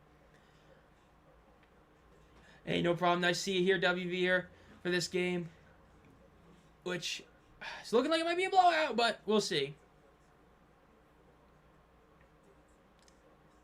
All right, back to Coach Team when he always can't coach your team. Hey, bro, he coached Johnny Football. Don't forget about that. He coached Johnny Football a decade ago. My bad. A decade and a half ago. Won the Heisman Trophy. He coached Talia Tagovailoa at Maryland until he got a DUI. Oh, that's right. This is the battle of the DUIs. I didn't even realize that. We got the battle of the DUIs tonight. Oh, my God. That's great. I didn't even realize that. I hope they bring back the conferences. Part of me doesn't think they're going to, but I hope they do. But I think it stays conferences. Like, if we get to 12 teams, I want it to be 2 6-team conferences. If they go to 16, 2 8-team ones, that's what I want to do, is keep it as conferences, not divisions. I just like that. Extreme DUI. Gonna be a flag on the first play here.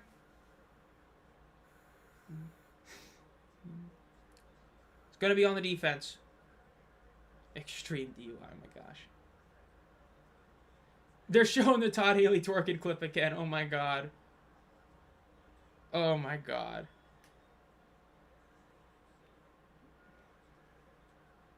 Ball is snapped. They hand it off. Gets about 3 yards. Gonna be second and about 2, 2nd and 1. Yeah, battle of the DUIs, instant classic. If you add the Panthers, you'd probably do north and south, I'd imagine, because if you do east and west with no team being further west than the Texas, that'd be hilarious. So it'll be the 2 Texas teams, Orlando. I guess you'd probably put Oklahoma South, I'd imagine. The ball is snapped, they hand it off, gets to the 30, gets to the 35, it's going to be a first down. Then north, you'd have D.C., you'd have Michigan, you'd have, I don't know, probably something like that. I don't know, but yeah. Yeah, especially because when you have, like, a league setup like this, it makes for scheduling to be really awkward where, like, there's no rhyme or reason to games. Like, why do these 2 teams play each other twice? And I think that isn't something I like. I like it better when there's actual, like with the NFL, right? The NFL, you play your division twice. You play 1 division rotating in each conference, all 4 teams, and you have random other 3 games. And it makes sense. It happens every year. I don't like it when it's just random, where next year we might see a team play this team twice for no rhyme or reason. I think that's kind of stupid. Now, they probably just call them different conferences with how they did. That's what I'd say. But only for like but for only like $5. Oh my gosh. We'll see. I mean, it would be hilarious if they did blow this lead, but I don't think they're going to do it. I think they're probably going to get some points here. I mean, if they scored all here, the win percentage is going to go up dramatically from what you guys will see.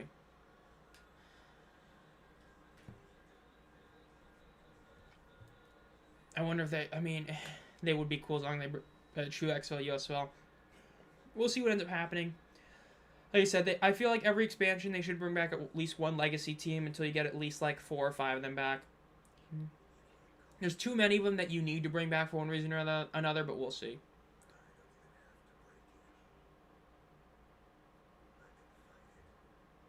It seemingly completely random.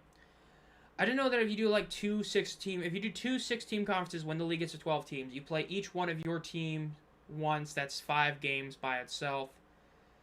In theory, you can expand the schedule to 12 games. You can do like, if you wanted to, play each team twice. I don't know. It's still a bit weird for you conferences, but at least there's something that makes sense. Because if you keep a 10-game schedule, you're not gonna play every team every year. So if you keep a conference, you know that, hey, 5 of your games are going against these teams, and then you're going to miss one team, so then you can have it essentially rotate on the other one. That's at least how I would view it. East, West. No, call it East and Central. Why not? Do East and Central.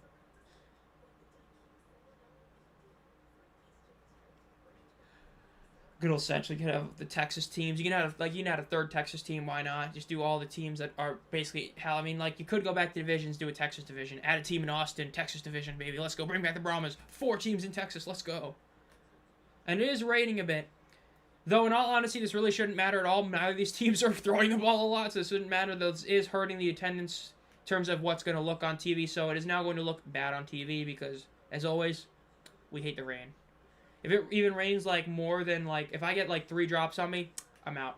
I'm gone. Like, I'm heading for cover. Heading for cover. Gotta love it. And then north and south. Bring back they're going to go to Austin, I bet. Even though, for some reason. Ball snap. They throw it to the left. It is going to be caught. It's going to be a 5-yard loss for the Aviators. Bad right there. Slipping the refs some good stuff, and not being in the rain is fun. Yeah, it's actually the opposite. The Aviators have been getting a lot of penalties. It's just that the Houston defense has said, we good. And Columbus is just running the ball. It's just like it was against Dallas.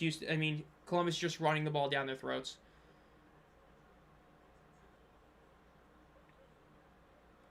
I mean, hey, the USFL back in the day did that. They had like 3 divisions. I mean, and so you could do it. It's a bit weird with the playoff format, but you do the format basically by seeding. So you could do that if you wanted to. I wouldn't be against that either. They hand the ball off, gets to the 35, keeps going, gets to the 40. It's going to be now about 3rd and 6. Like, I do not want them to do conferences and divisions. If you're going to do pure divisions and do like 3 divisions, I am okay with that. Or doing 2 conferences. I would be okay with either of those. Umbrella. Nah, bro, we hate carrying an umbrella. Imagine like carrying an umbrella on you. God damn, bro. Because then when you got to bring inside, you got to close it, and it's still wet, so you're still bringing in a ton of wetness. Like, Pistons are leading. Oh, my goodness. I don't know what it is, but I think so. I just know that, like, Mike Rapoli was talking about him, but yeah. After the L. Dude, Kevin Sumlin after the L is not fun to be around. Throw it over the middle. It is caught. Great play by the Houston Gamblers defense here. They're going to get the ball back with about no time left. 30 seconds left. Should call a timeout here. Hopefully they call a timeout here and then just concede this half. Yep, they're going to take timeout here. Going to try to do something here. But now that it's raining, it's going to be harder to kick the ball. So, not great. Kevin Sumlin's got his raincoat on. Is Kevin Sumlin in a raincoat going to change how this team plays? We'll see. Superstitious, baby. The Kevin Sumlin in the raincoat game.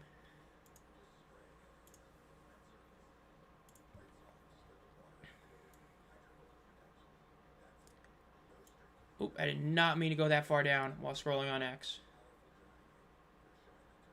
Man, I really went too far. The Carolina Hurricanes. Dude, if we lose to the Flyers... That's gonna suck. That is gonna suck if we lose to the Flyers, bro. At that point, bro, just blow the team up. Kurt Warner, love to see this, bro. Gotta say, I have really enjoyed watching the UFL this season. Some good football with some good players. The NFL needs to get behind this and use to grow players like they used to with the NFL Europe. Gotta love seeing Kurt Warner talking about that big W.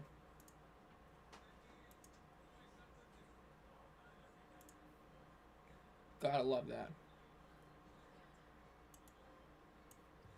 Mm-hmm. In a league 24.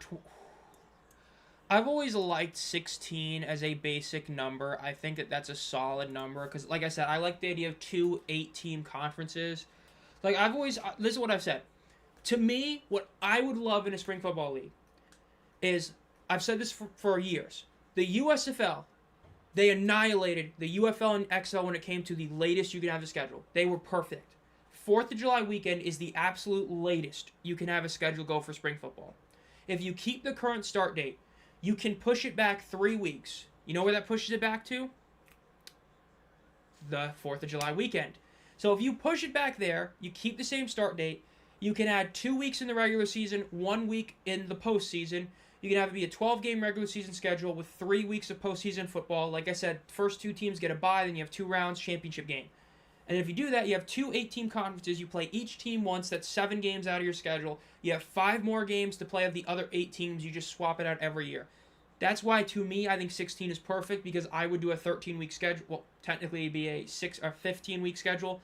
15-week schedule, keep the same start date, and 4th of July weekend. Perfect. That's how I would do it. That's what my perfect spring football league would be. I get you could do more, but I like that overall, but it's also because I think with talent-wise, we saw with the USFL and XFL in 2023 that that's probably the best number you can have. Because in theory, the talent's just going to get larger and larger heading there, but then it's going to still be more culminated, so I think that's the best you can do. Return is up to the 15 for the Gamblers. Going to be down to about the 17. They used a lot of time there. They're probably going to kneel this ball, honestly. With 17 seconds left, they're probably just going to kneel it. I just want to see a Team 9. Good old classic Team 9. And remember, the Gamblers do get the ball at half, so they do get that advantage, so they can immediately score, make this a closer game.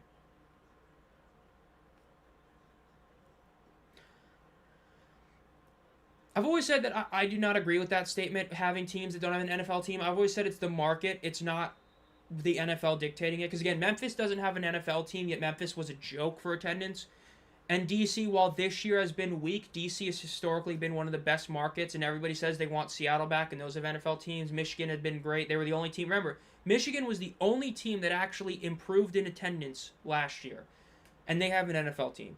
So I've always viewed it's the market, not the... Because there is a reason why a team is not in a market, right? So I've always viewed it's the market, not necessarily where an NFL team is. I think that, yes, you would prefer if a team is in an area where there isn't an NFL team, but, like, the bottom line is this. Let's say you're in a city that has an NFL team but doesn't have a hockey or basketball team versus one that doesn't have an NFL team but has a hockey and basketball market. Like Utah, for example, right? Right? Utah has now the Jazz and they have the hockey club. Why would you want to have a team in Utah, like Salt Lake City, when the only sporting leagues they have are going against you at the same time, versus if you're a place that, like, let's just say only has an NFL team, which obviously doesn't really exist for a reason, where it's like you don't have that, competition. That's the way I've always viewed it. That's why I've said, like, in theory, you could do certain areas, but we'll see. And yeah, that was hilarious. LeBron throwing Memphis under the bus. That was great.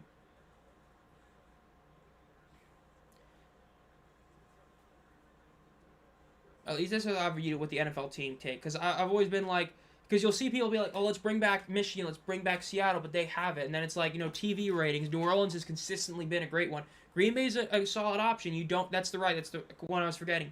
You don't have a lot of other ones. Yes, I know people say the weather.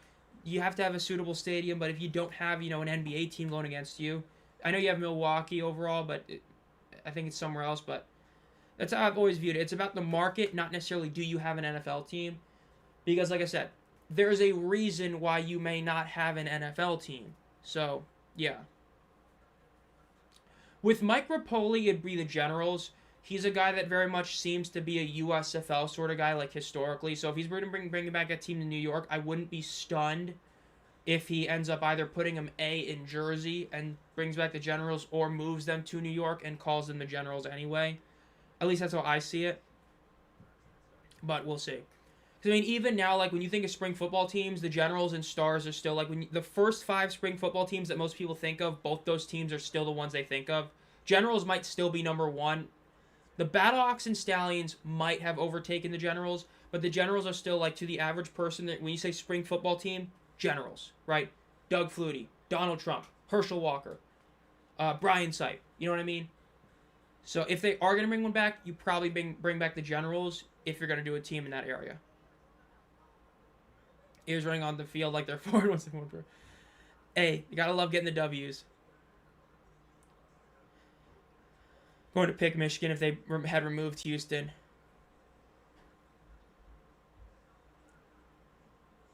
Yeah, that's what I mean. If you're gonna do the Generals, you can put. Remember, the Giants and Jets are called New York, but they don't play in New York. So, because you can put the Generals in New Jersey, and if you want to put them in New York, just change their name to the New York Generals. If you want, because if you're gonna bring back a legacy name, it has to be one that, like, I feel like matters respectfully. That's why it's like, for the Guardians in New York, in that area, you do the Generals. Seattle, you're gonna do, the Seattle Dragons or Sea Dragons. You're not gonna pick some random team that played it there at some point, but we'll see. I think the best way to put it, though, is we'll definitely know by 2028. Because if they do end up going with the Outlaws as the name for that team, it'll really show sort of the more mindset that they have in regards to that. And then that opens a lot of other doors. Because if you see the Oklahoma Outlaws return, you're going to have a lot of people thinking, like, Denver Gold, maybe. The Wranglers, maybe. The Blitz, maybe. Chicago's got places you can play. You could. But it would be hilarious to do, like, a complete sidestep, bro. They bring back, like, some random, like, bro, go back to Memphis, call them the Maniacs. Oh, my God.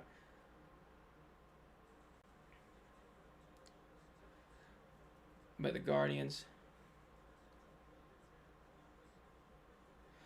I think Denver is a solid place. I think it's an underappreciated place. I understand that you do have the issue that you have a hockey team, you have an NBA team, you got damn near every sport there.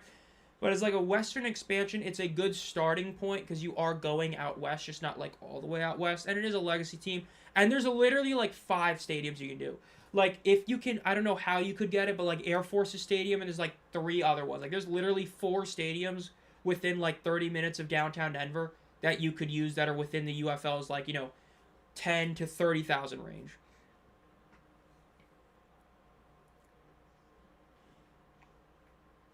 Guardians play exactly 2 home games ever in New Jersey.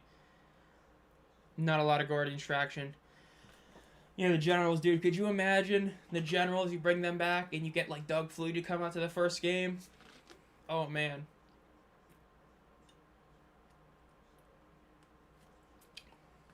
I am spacing. I'm completely forgetting who their other running back was. Technically, their fullback, but he was great as well. I'm spacing on his name.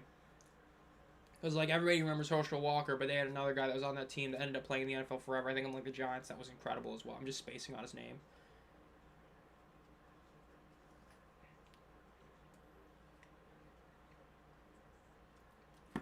Low-key T-Dog, that I don't agree with. I think that it's like the LA... I was about to say LA Express, though. Yeah, I guess. But it's like the LA Wildcats. I've seen people say bring back the Wildcats, and I'm sitting there like, why? Like, you didn't draw it all. It's like Salt Lake City. That's another one. Like, you guys know, I've been vehemently against Salt Lake City for years. When you did have the Salt Lake Stallions, because you got to remember, the XFL and the AAF were free attendance, right? Spring football was brand new. It was free attendance. Like, if you could not draw in those 2 years, like, damn, bro, that market might not care about spring football. And that's the one issue with even the Generals coming back, and why, even though I love the idea of bringing them back, I wouldn't do it personally. Because it's like LA. I would always say if the league is thinking, should we go to LA? I'd say, hell no. There's no reason to. You're not going to draw in LA. You're just not, and you're going to spend a ton of money going there. But it's like Salt Lake City. The Stallions drew like nobody in Salt Lake. I get that now they have a hockey team and they're a bigger market, but even then, it's a slightly bigger market, but now there's more competition. I don't know if that's a good idea to go there, especially if the Mammoth continue being good. But I don't know. In terms of the XFL, Dragons got to come back, as the Brahmas really should. Like I said, that team sucked last year, and people still showed up. If you're gonna, they got to bring back them. Wildcats, hell no. Guardians, I wouldn't. Though if you can somehow get both them in the generals, I could see it. But if you're gonna do just one, I wouldn't. Wildcats, hell no. The Vegas Vipers, I don't like it. Like I said, I just don't like teams in Vegas. Like I said, I think the Aces and Golden Knights should be the only teams in Vegas. Everybody else should leave, but it is what it is. I feel like I'm spacing on one. I feel like I'm spacing on one that I'm just forgetting. Obviously, the Roughnecks, no, Houston is cooked. But I feel like there's one. Yeah, but you gotta remember, if adjust for inflation. If you adjust for inflation, I think the LA Wildcats numbers would be like horrid today. Same with the Stallions, Salt Lake Stallions. That is. I mean, so far, right? Technically, it has because the Kings ended up playing much better in the second game. The Aviators ended up winning. So honestly, yeah, it really is looking like that they are definitely better. The Vipers, that's what I forgot. Vegas Vipers, no. No, not the Vegas Vipers.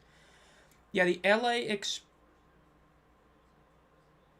Wildcats drew 15 and 12,000 and then 12,000 again, which for that league was still literally the worst numbers in the league that year. And if you adjust for inflation, it's probably even less. The Guardians had a great first game and then a bad second game. And the 2019, the Salt Lake Stallions were even worse. That's why that's my least favorite. Like, I think I remember when John Lewis did his video and he said the Stallions. I think I was like doing a live thing. I was like, what the fuck? Like, I was like, how the hell are you saying that? Yeah, the Salt Lake Stallions in the AAF didn't even draw 10,000 on their average. Like, even though the Arizona Hotshots didn't either, they were still hovering around 9,000. The Salt Lake Stallions did 10,000, 9,000, 8,000, 8,000. And that's in 2019. That is, like, not going to age well. If that was today, oh my god. Like, to put in perspective, the Orlando Apollos averaged 20,000 across 3 games. And the Salt Lake Stallions averaged less than half of that. The Memphis Express averaged 13,000, to put it in more perspective. So, like, man, if you couldn't draw in the 2019 AAF, I don't think you're drawing today. You know what I mean? Like, there's a couple exceptions, but yeah. The Reno Sheriffs out of Vipers division. Oh my god. When he wins, why not Portland Vipers, the Miami Sharks? Honestly, Portland Vipers, I wouldn't be against. I think I've actually heard a couple people say that. I wouldn't be against that. Go to church, then go to a football game. Dude, yeah, get a deal with football or Mormons, bro. Get a deal with the Mormon faith. All Mormons get like 50% off tickets. Oh my god. Still in commercial break, or still in halftime break, by the way.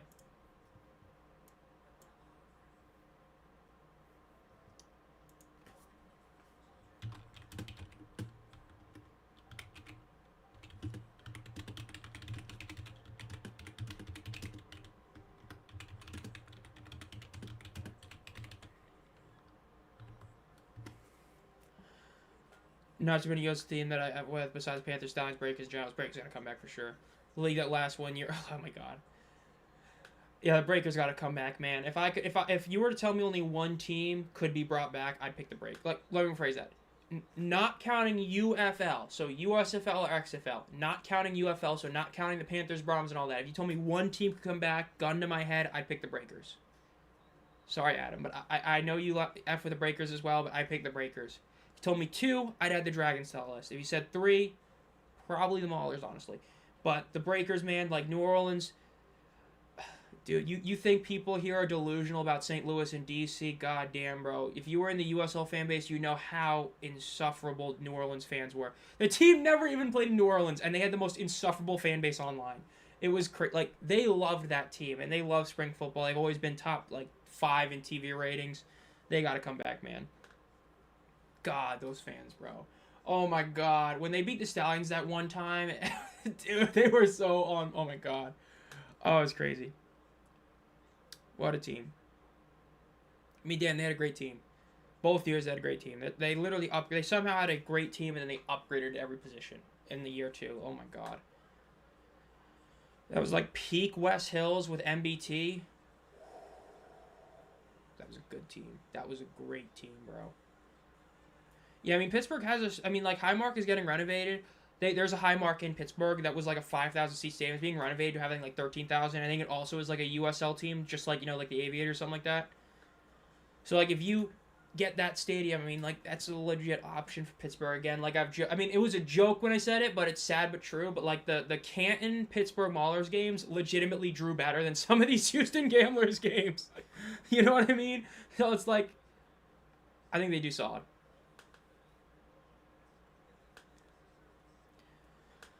The Seattle Dragons. You got to go back to the OG logo. The OG logo, the OG color scheme. Well, I mean, the color scheme is basically the same, but, the OG, a bit different, but yeah. Bring back Jim Haslett again. Get another old coach, bro. Bring it back.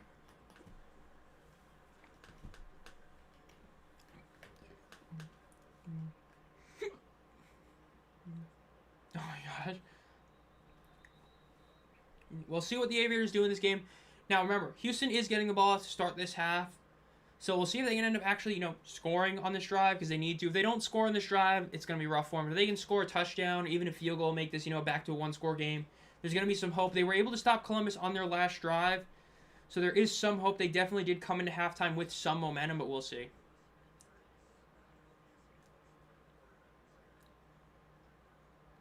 The LA Extreme. That was a great name. The LA Extreme was a great name. Kyle Slaughter, God, no. Oh, no. Dude, that's what I mean when I talk about Breakers fans. Dude, Breakers fans literally would have told you that he was, like, the best quarterback in spring football in 2022 when he threw, like, 12 interceptions or something. Oh, my gosh. The Maulers stuff at the Renegades game. Big W. Gotta love the Maulers.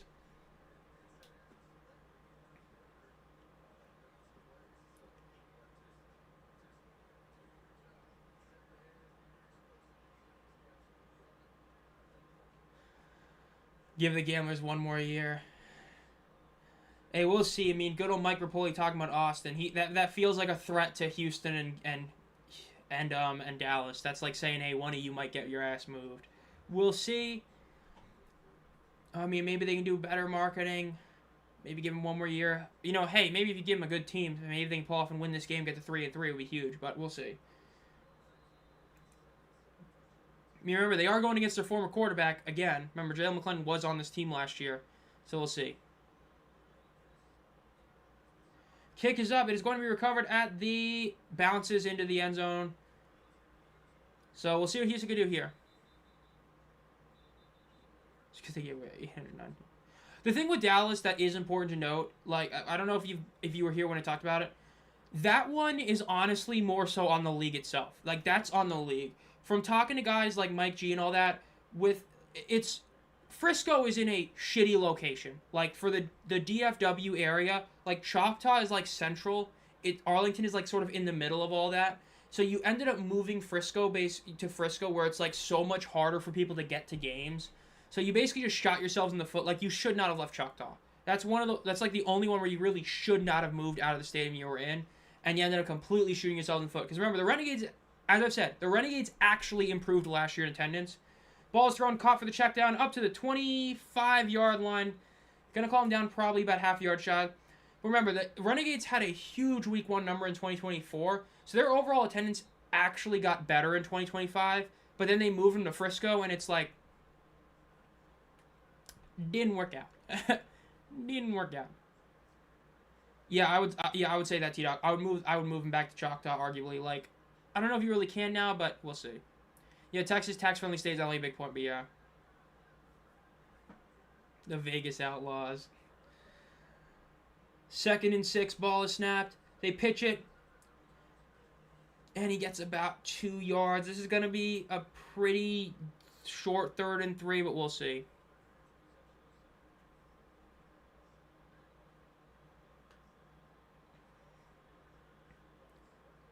Third down. 3rd and 5 for the Houston Gamblers.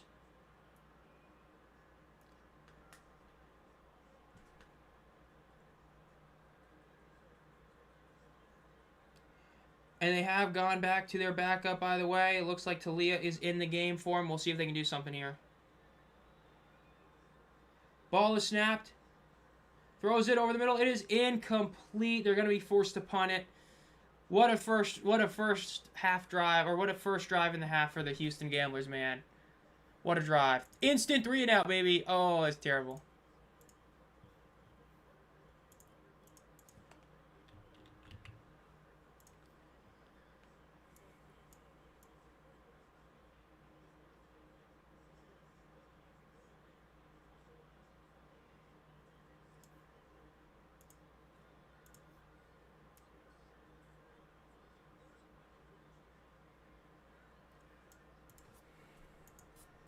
Punt is up, almost blocked. It's going to be recovered at, or returned initially at the... No, they're going to just pick it up at about the 34-yard line.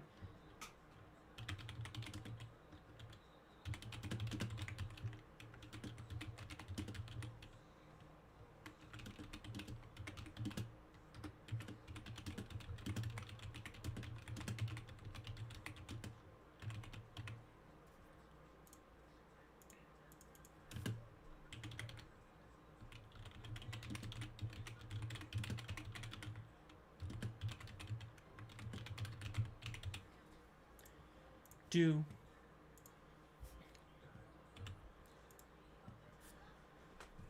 I just think the 2020 Dragons logos look superior. I agree. I think the 2020 team was better. I liked that team a lot more in terms of overall stuff like that. I just thought they were a better overall looking team and all that. I like the Dragons. Like I said, I'm not a big, 2020 XFL guy. I was a UFL guy, but even I'm saying, like, dude, that team was a fire sort of everything. The Vipers came back. Better not be. Oh God, don't even say that. Oh my God, Cashman Field. Holy crap, bro. That's one of those where that's like. I don't know what the best way to describe it. That's oh my Cashman Field, bro. That was awful to look at. That was awful to look at. Like if you thought renovating, the renovated Frisco this year or the renovated, Liberty Stadium was bad, dude. Cashman looked horrible on TV. Oh my God, that was awful. That was awful. Because at least Choctaw has the little setup for the regular looking standings.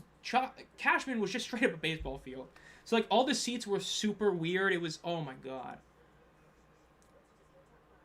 Tight ends and running backs.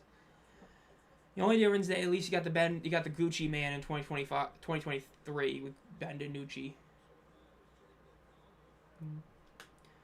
What a QB. Had that one great year.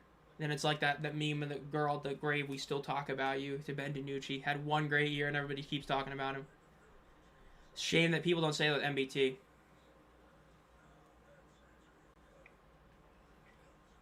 Yeah, it's pretty funny. They keep talking about the Texas State, and they ended up moving the one team that actually had good attendance. Like I said, man, I still hate... I get it, but damn, bro. San Antonio actually showed up for a team that sucked. They sucked last year, and they still showed up. Such a shame they moved that over the other ones.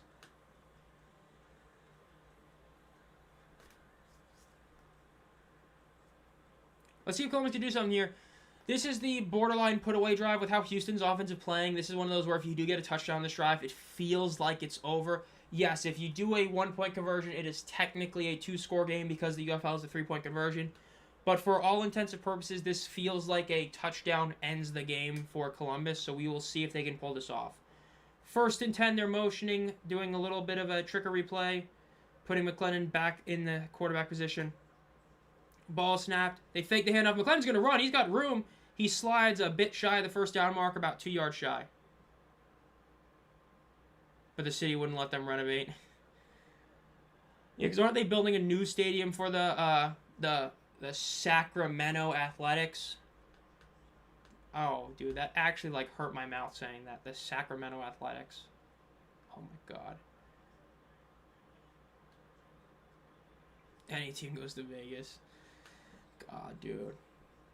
No, I think the only team I'd be okay with is the Gamblers, because it just a league that's so focused on bet. Dude, could you imagine watching an ESPN game talking about the over/under with a team called the Vegas Gamblers playing in Vegas? Absolute cinema.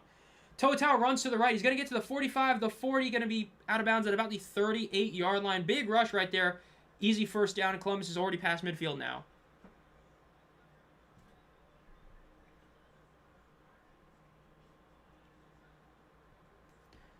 The Pistons force Game 7. Wow, the Magic blew it. They might be cooked.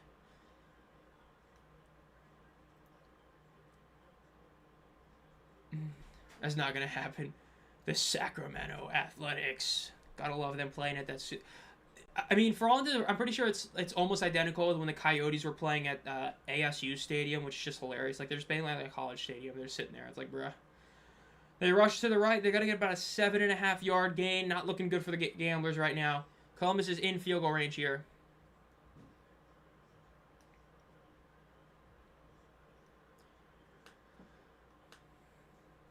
The Pistons. Detroit Pistons forcing Game 7, man. That's rough for the Magic. The Magic, I mean, weren't they up 3-1? Right? The Magic were up 3-1, weren't they? 2nd and 3 for the Columbus Aviators. Todd Haley smiling on the sideline right now. They're at the 30-yard line exactly. Almost. Ball is snapped. They do a little pitch play to the side. Good stop by Houston. Gonna be about a 3rd and 3 now.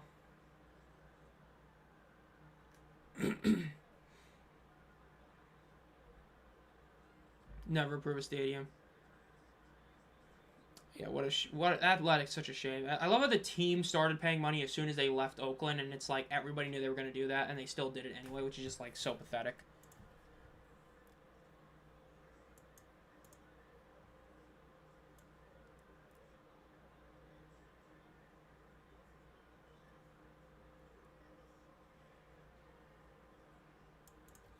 Ball is snapped. McLennan throws a check down, and great play by Houston. They're going to call that an incomplete pass. This is going to force a field goal out of the Columbus Aviators. At least it should. Arnett with a big play. Obviously one of the big stars for the Houston Gamblers team getting a great play. Beautiful play. Great tackle in open field. Oh, absolutely. Cashman is dead last. That stadium was abysmal. Like, that one actually, like, it made you sick to your stomach to even look at that. Because, like, remember, the field wasn't even cared for properly. Like, you had all these brown spots, like, everywhere on the field. You literally saw a road, like, right there. And it wasn't even, like, one of those where, like, oh, it just gives it character. No, it was like, oh, my God, this sucks. It was so bad to look at. And then because, like I said, it didn't even have, like, Choctaw having the little stands. It just looks super awkward. The kick is up, and it is a beautiful kick by Ryan Hu. It is good. It is going to be 24-10. 14-point lead for the Columbus Aviators. Big stop by Houston, but they still got to score some points, which they are not doing.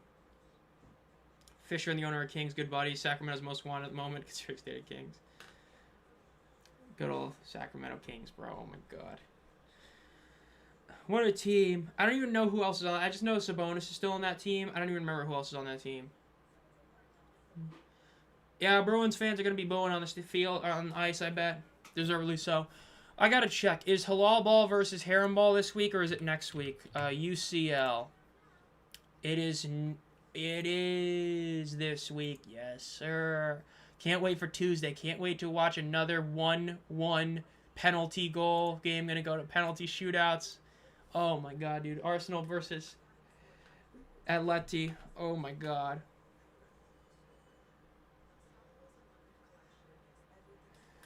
What a game, bro. Especially if you watched both UCL games, you literally watched absolute cinema and then absolute trash. Oh, my God. Like, seriously, you put in perspective, if you don't watch soccer, imagine watching the 2022 championship game between the Stars and the Stallions, and then the next game you watch is the 2022 season opener between the Maulers and the Vipers. Actually, I don't even know if that's the right one, because 17 points is a lot for that game. It's got to be less than that. If there was any game that ended like 9-3, that's what it would be like. It was so bad. Dude, 2 penalties were all that were scored in that game. Oh, my God.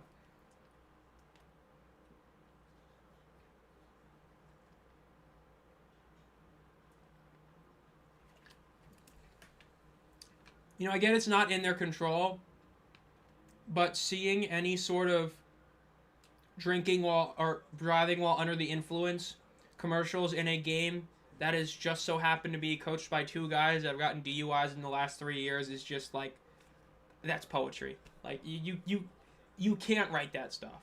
You just can't. You know what I mean? Like, come on, man. It's beautiful.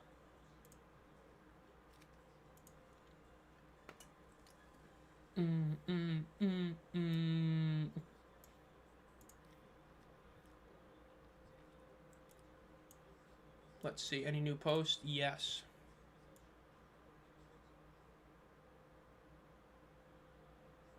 Kenyon Sadiq by the Jets. I love the Jets said, yeah, Titans going to save our franchise, bro.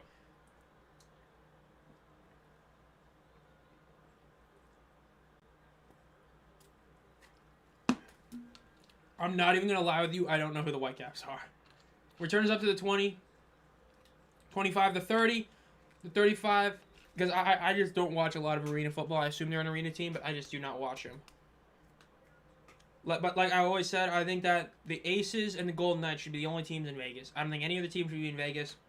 I think both those teams have an identity in Vegas.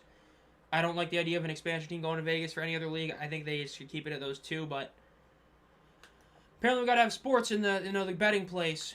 Meanwhile, we got Brendan Sorsby, checking himself in for bet rehab because, bet a ton of money on his own team. First and 10 for the Houston Gamblers. One guy to his left, one guy to his right. Ball is snapped.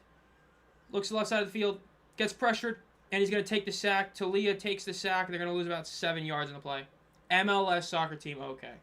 Oh, MLS. Yeah, I do not watch MLS. Like, man, I would say MLS. Technically, I watch La Liga the most because of Real Madrid. But in terms of actually, caring, it'd be Premier League, followed by La Liga. Probably followed by Serie A, just purely because of Modric on AC Milan. Then Bundesliga, then probably MLS. Second and 17 for the Houston Gamblers. Ball is snapped. Pitch it. It's going to be a 3-yard gain on that great play design where you're at second and 17. You do a super weak pitch, but hey, it is what it is. Man, dude, the Lakers better win that game. They better win that game, dude. If they lose, oh, man, dude, if LeBron chokes a 3-0 lead, dude, we're never going to hear the end of it from MJ fans. You're never going to hear the end of it. It's going to be so bad. Like, you think it's already out of control with the Shea Glazers against the Jokic Glazers right now with how he lost to, a team without their backcourt? Dude, if LeBron blows a 3-0 lead, oh, my God, you will never hear the end of it. Skip Bayless will somehow, someway be on first take the next day it happens. Just watch. Ball is snapped. Talia throws it. It's a super check down again. 3rd and 14, throwing a super 4-yard check down. They're going to be forced to punt it here. Awful play calling right there by the Houston Gamblers. Shame. Looked like the rain stopped. Shame that so many people left because of the rain. Because, great, it's a blowout, but shame that you have a lot of people that aren't still there after the Aviators are looking like they might get the blowout here. 4th and 9, going to force the punt here with a little over half a quarter left in the third.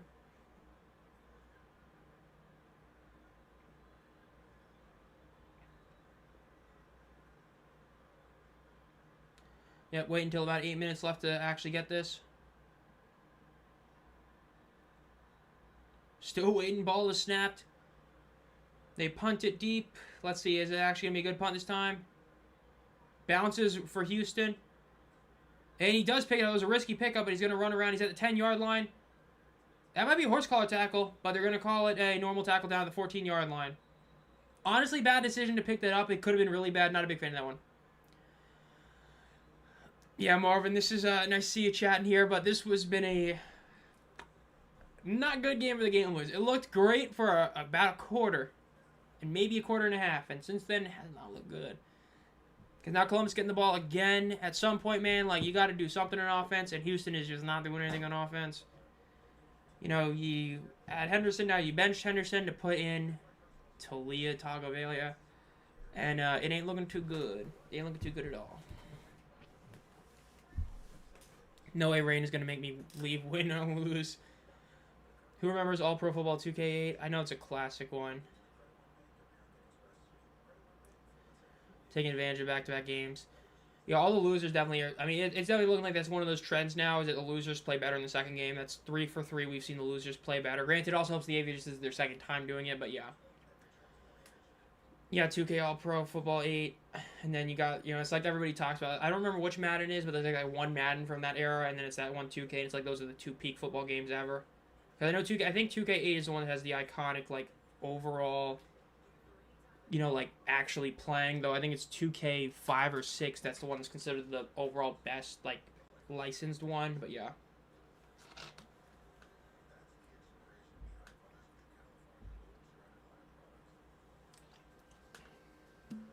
Low-key regret getting my Xbox 360. I used to have one. Don't have one anymore. Regret it. I got, damn near every Nintendo console, but I don't have that. The only Nintendo game... I need to get an N64. I don't have an N64. I don't have the super old consoles, like physical consoles for Nintendo, but I got so many of them. The juice! OJ! Bro, that was a real killer on the field, bro. I mean, dude, he slashed his way for 2,000 yards in a 14-game season. I mean, again, if people want to, bitch and moan about, oh, well, Myles Garrett doesn't have the sack record, well, then that means that O.J. Simpson still has the overall rushing record. I'm just saying. But, yeah, he was something else on the field, man. Great player. Human being. He was a human being. I'll say that.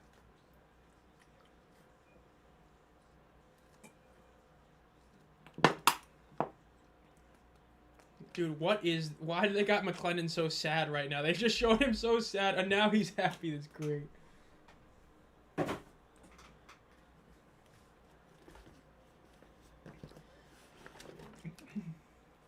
12 of 16 for 128 for Jalen McClendon. I will say, man, this MVP race is hilarious. I really like. I think Te'amu's definitely the favorite right now. But damn, it's not even like it's a big favorite. Like, it feels like anyone could do it. Hell, McClendon could end up doing it if they make the playoffs somehow. Rush at the middle for 3 yards. But again, last year, they ended up giving OPOY and MVP to Bryce Perkins, which even as a Panthers fan, you all know I was vehemently against that. I thought that was insane that he got both of them. Because, like I said, Adrian Martinez was much better in a year-to-year, especially competition to competition, and he only got MVP. But, so never say never with how the UFL and the voters work with the UFL. Hell, MVP might go to some random lineman. Oh my god, that'd be hilarious. 2nd and 7 now for the Columbus Aviators with under 7.5 minutes left in third quarter. There is a player down for Houston right now.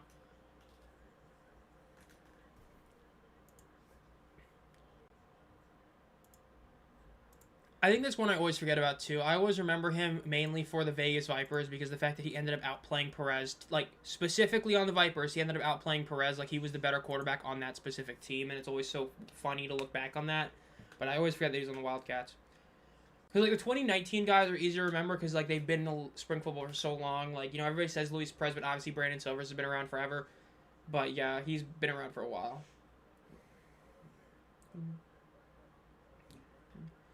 So let's see what Columbus can do here. Let's see if they can have another long, sustained drive here. 2 receivers to the left, or technically 3.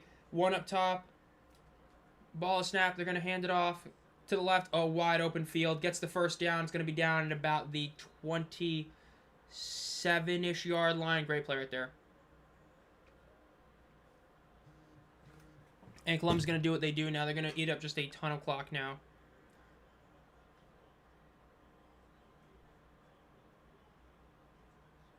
Wow, thank you, phone, for telling me that I got a DM on X that I already responded to 30 minutes ago. The Kings are not eliminated yet. There was no scenario this week where a team could be eliminated. Next week is when it's possible to start, but even then, it's technically not done yet.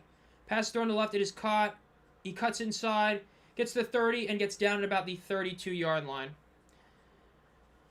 Because remember, the Kings they still have 2 wins, right? The Kings still have a better record than the Aviators do, and the Aviators aren't eliminated yet. Like, you can't be eliminated till 5-5, and even then, I don't think that might even happen next week, depending on how certain games go. So, like, we might not see teams start to be eliminated till, I think, week 7.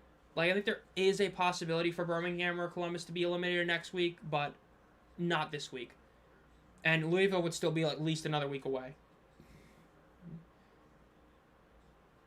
And obviously Columbus is probably going to win this game, so they're also going to be in a similar boat. Ball snap, handed off, cuts to the left, gets the first down, gets to the 40, keeps going to the 45, keeps going, and is going to go out of bounds about the 49-yard line. Great one by Zaquandre White right there. And he tries to give the ball to Justin Hall on the sideline. That's great. That's great.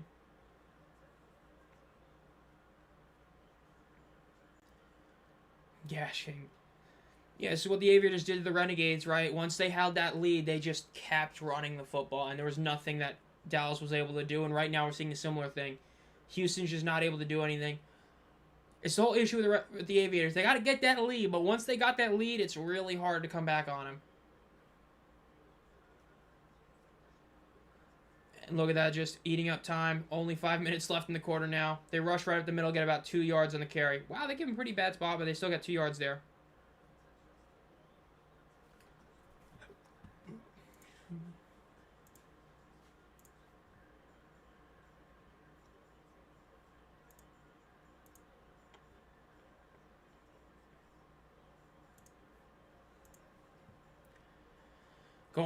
Going to OT now for that one on ESPN2. That game should be on ESPN, bro. That game is more important than any other NBA game going on right now, bro. Again, it's Stanley Cup playoffs, dude. Stanley Cup playoffs, like a conference final game 6 is more important than NBA Finals game 7. Like, come on, man.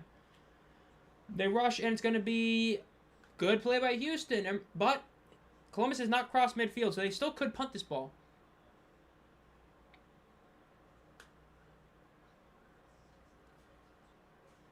Look at that.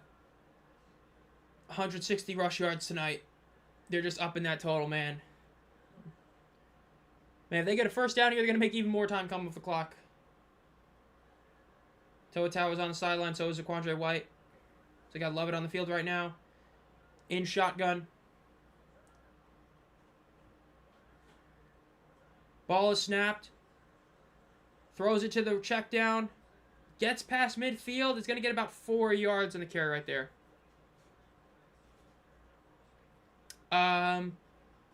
In terms of overall watching, Stanley Cup Finals, the NHL playoffs are the best playoffs for a reason, so I'd say that's number 1. Number 2, I would say, is the Super Bowl, probably. Number 3, tough one. If it's a good World Series, it's the World Series. Like, the best World Series is better than the best NBA Finals, but the worst World Series is worse than the worst NBA Finals. So if you were to say peak for peak, I'd put the World Series at 3 and the NBA Finals at 4. That's how I would do it. Ball is snapped. McClendon looks over the middle. He's getting pressured. He's going to run for it. He does not get the first down. He's going to be shy by about half a year. They're even giving him a bit of a generous spot, but he's not going to get this. Houston is going to get the stop. Huge break for them. Columbus was still able to get a lot of time off the clock, about 4 minutes on that drive. And we'll see what Houston can do there. I would say if you were to have the best Stanley Cup final, the best NBA final, best World Series, best Super Bowl, Stanley Cup final is definitely number 1. Super Bowl 2, World Series 3, NBA Finals 4. It's just the NBA itself. It's the NBA. It can be good, but especially in today's time, it's not as good as it was. At least that's how I'd say it. I'm just saying, like, I've watched more NBA in the last week than I have in the last, whole season. Whereas hockey, I've watched a decent amount of hockey this year, and that was even, watching a little bit compared to normal, but yeah.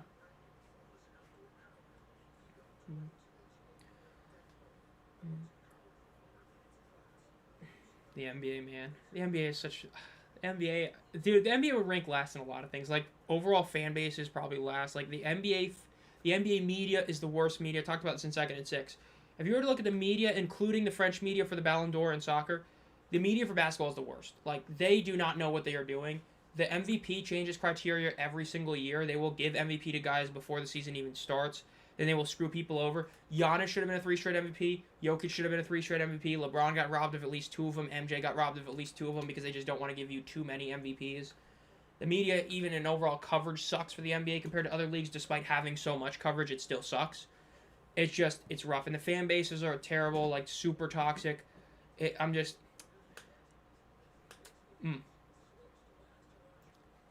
Are the Magic going to choke? Probably. They choked tonight. I mean, they had a 15-point lead at one point, and they ended up blowing it, so probably. Because at the end of the day, it's Paolo and Franz Wagner against, I would say, an injured Franz going against the Pistons. The Pistons should win. But granted, the Lakers should have already closed out the series against the Rockets. The Raptors should have already lost to Cleveland, and they haven't. I mean, hell, the Celtics should have already beaten the Sixers, but we'll see. Columbus is challenging right now. Challenging for a hold up top. Let's see. They might get that. Let's see. Was that a bit of an exaggeration?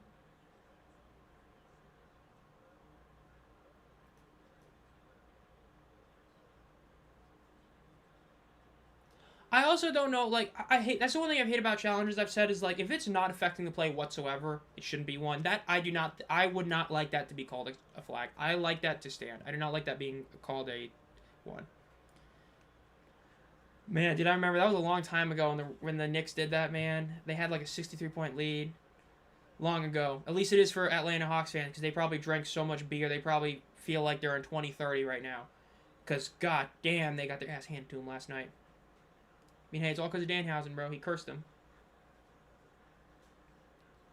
That was so bad. That was such a historic choke job. They got obliterated. I mean, they didn't lose. They were down. It was literally like 62 to 22 or something like that at one point. Or no, 72 to 22. Like, that's insane.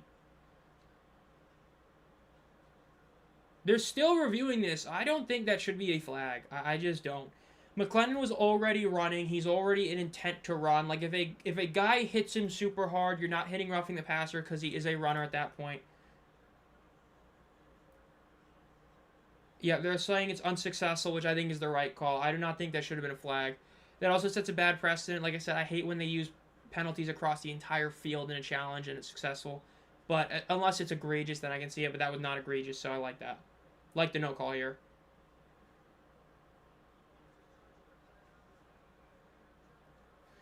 So Columbus loses a timeout and loses a challenge, but obviously Houston still has to actually do something, which is the toughest part for them, is they have to actually do something, which they have not done all day, since the first quarter, but we'll see. Technically they got the field goal, but you know what I mean. 2 minutes and 57 seconds left in the third quarter. In shotgun. Ball is snapped. They fake the handoff. Quick throw to the left. It is caught at the 45 up to the 50. Gets the first down the 40. Gets down at about the 37, 36 yard line. Great play right there. Great run after the catch for Houston.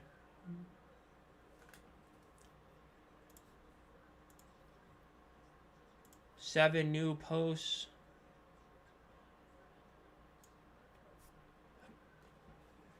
Ball is snapped. They fake the handoff. They hand it off inside. It's going to be about a 4.5 yard gain. Might call it 5. Going to be second down. Low-key, I have not been paying as much attention to defensive stats as I did last year. So I do not know for sure. I just know Peter's been having a really good year. I know there's a couple other DBs that have having really good years. Cam Dantzler's been having a really good year.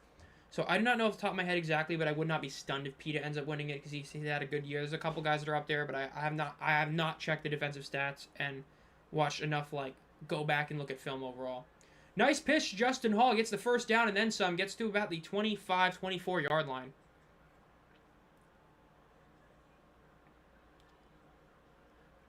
The N64. That's the next console I want to get overall. At some point I want to upgrade my PC soon, but in terms of a true console, the N64 is the next one I want to get. Because there's a lot of games on there. I'd love to have Pokemon Stadium on there, play N64, Super Mario, not just 64 on the DS, but at some point. In shotgun, ball is snapped, fake the handoff. If they do hand it off again, it's going to be about a 3.5 yard, might call it a 4 yard gain. And Mario Parties, the first 3 Mario Parties obviously are all classics, so this is something I'd love to get. And a lot of those fun games like that. GoldenEye 007. Pokemon Stadium 2. 2nd and 8 for the Houston Gamblers. Gonna be maybe 1-2 more plays in the half after this one, or in the quarter, but we'll see. Ball is snapped. They fake the handoff. Talia is gonna throw it to the end zone. It is caught. Touchdown, Gamblers! It is 24-16. Lawrence Keys III with the big touchdown in the corner of the end zone, the front corner of the end zone. Makes it an 8-point game. Big catch right there for the Gamblers. They get some life right now. Huge play for them. That's a big one. 48 seconds left in the quarter. That was a great quick drive, and they got the touchdown they needed. Now they got to make this extra point. It is still an 8-point game, so you don't need to make it, but obviously you need to make this so it can still be a 7-point game. Kick is up. It is a beauty. It is good. 24-17. NBA scores. The Cavaliers might come back against the Raptors. Oh, that's great. And the Lightning game still in OT. It is 4-1 Sabres over the Bruins. Love, man. You're getting your ass beat by them. Congrats. You're screwed. Dude, this is the Canes' year, dude. If the Canadians win, it's the Canes' year, dude. If the Canes' path to the Stanley Cup final is Buffalo or Montreal and the Flyers, that's a free trip that we're gonna choke at some point. Oh my god. God, I can't wait for. I know it's so pessimistic, but I've watched this team for damn near. I think it's literally been 8 years. Choke, like, if Montreal knocks out Tampa, the Canes should literally be like minus 400 to win the East. Like, we are the clear-cut best team in the Eastern Conference. If the Lightning are eliminated, like, we should kill every other team. Montreal, Buffalo, Flyers. We should kill every one of them in a 5-game series. We won't. We will choke to one of them. It's the Hurricanes' way. We should obliterate them. They're just not in our league. But we're going to choke, and we're going to be beat in probably this round. God, we better not. If we do, Brendan Moore got to be fired. That's if we lose to the Flyers, that's egregious. That's terrible. The Philadelphia Flyers, who have a coach that's hating on his arguably best player. Kickoff is up for the Aviators. It's going to be recovered at the 4-yard line. Great kickoff. Up to the 15, the 20. Gets out of bounds at the 25-yard line. Yeah, we do got a game here. Yeah, they're back in it somehow. They got to get a stop here. We'll see. Sabres going to the Cup final. Nah, they're going to be beat. Low-key, though, if the thing, like I said, if Buffalo plays Tampa Bay, like, on God, if they play Tampa Bay, they're probably getting beat in 5. If they play Montreal, they're winning that in 6. Like, their path is to play the Canadians, because if the Lightning can survive against Montreal and then get Victor Hedman back with their experience, they're gonna kill any team left. They're the one team I fear as a Hurricanes fan. If Tampa Bay wins, we're cooked. But if Tampa Bay loses, wide open door. They rush up the middle. They're gonna get about a 4-yard gain for the Aviators.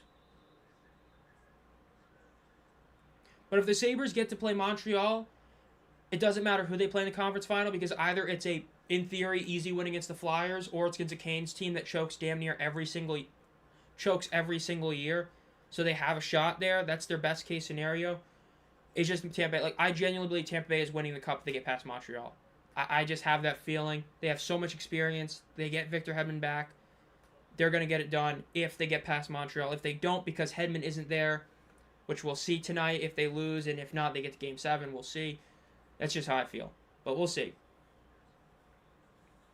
And the end of the quarter is here, so heading in the 4th quarter. 7-point game. We'll see if Houston can get a stop here and do something. Yeah, Lightning's still in OT, because, I mean, Victor Hedman will be back in the next round, I think, almost guaranteed, I think. But, obviously, that's, they got to actually get past this round, but we'll see.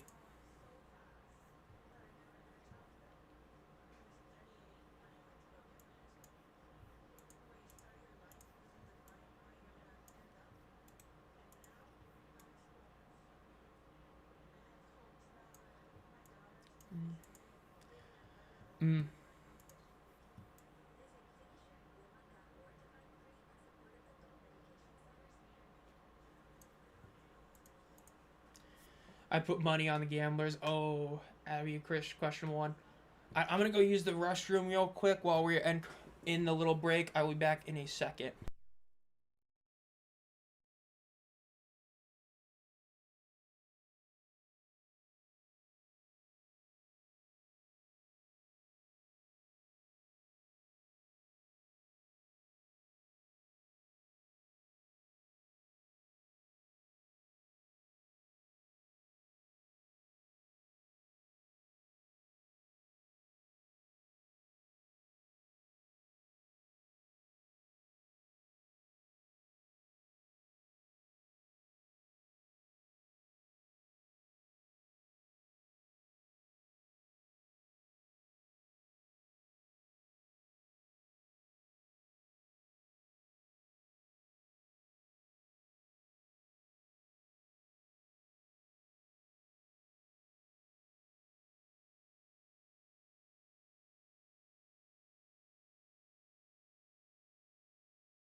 Alright, back.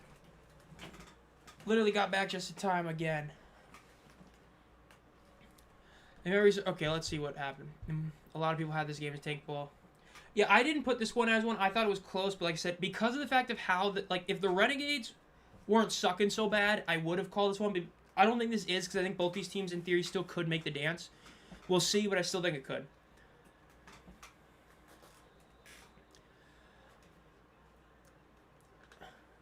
The modern NBA. Oh no, not the modern NBA. Oh, dude, I literally just walked out of the room. Are you serious? And I just missed it. Who scored it?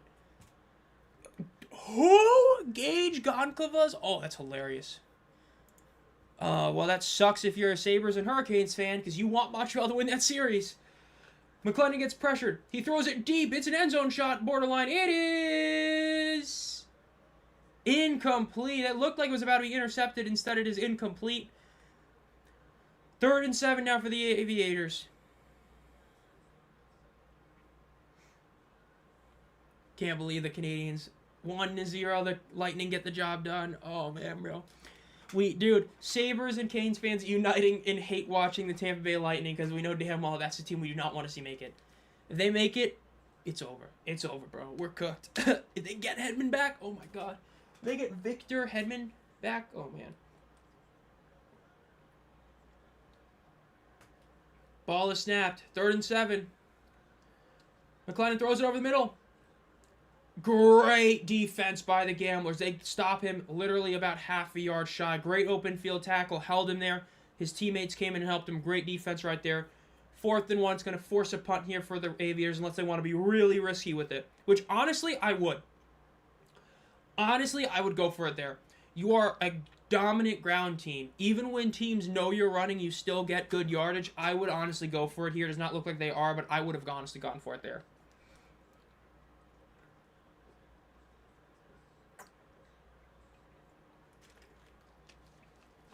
Fourth and 1. I just realized their punter's wearing 83. Dude, what a weird number.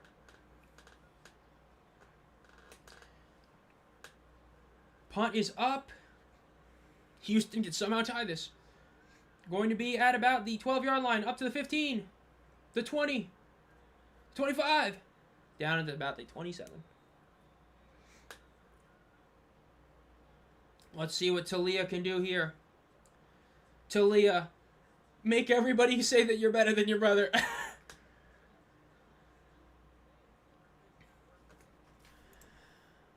Let's see. Yep, going to game 7. Oh, God.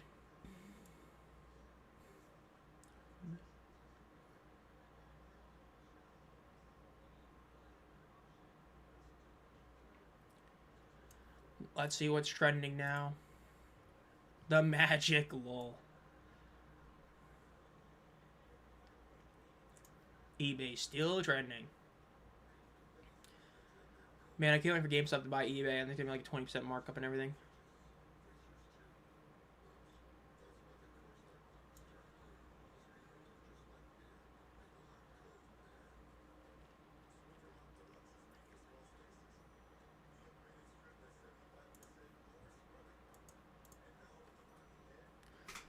Now coming back to this is what I like. Let's get the momentum going. Sabres win the series 4-2. Biggest drive of the game. Buffalo Sabres. Dude, the Sabres, man.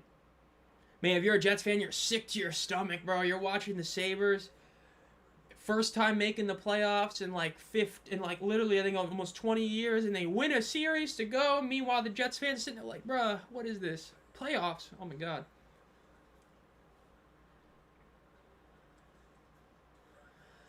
I follow the NBA. It's probably if you're doing big 4 sports, it's probably 3rd. I follow the MLB the least.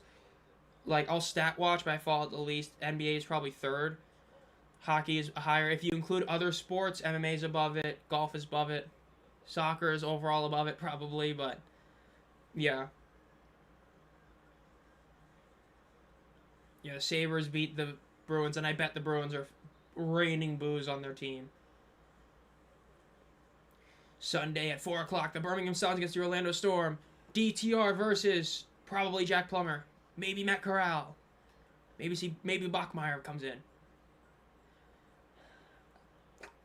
Honestly, at this point, I don't know. I was a Mavs fan because Luka was the guy that I was like a huge fan of. The Hornets are, the local team. And then, again, the Lakers have Luka now. So I guess vaguely any of the three. I don't know exactly, but yeah. I follow the Kings, unfortunately. Yeah, there's a damn good argument that is the worst team to follow in any of the Big Four leagues. If you were to do like since 2000, there's an argument. You had like you had the Rick Adelman years, and that was about it. And even then, like the closest you got was a certain somebody basically rigging a game against you by giving Shaquille O'Neal about 40 free throws. Ball is snapped. Talia throws to the right. It is incomplete. Should have been about a 6-yard gain. Instead, it's incomplete. Hopefully, the Mammoth can win. I will see the Golden Knights. If they can get it. For the Lakers or the Clippers. I would assume the Lakers, but it might be the Clippers. But if it's the Clippers, sorry to hear that. 13 minutes left in the game. 2nd and 10 for Houston. In shotgun, they got 2 receivers lined up to the right. They got 3 lined up to the right. They got 1 to the left. They got the running back 2 to Leah's left. 2 seconds left in the play clock. Ball is snapped. They fake the handoff. Talia throws to the right. It's an out route and it's caught. It's going to be about a 5.5-yard gain to Jontre Kirkland.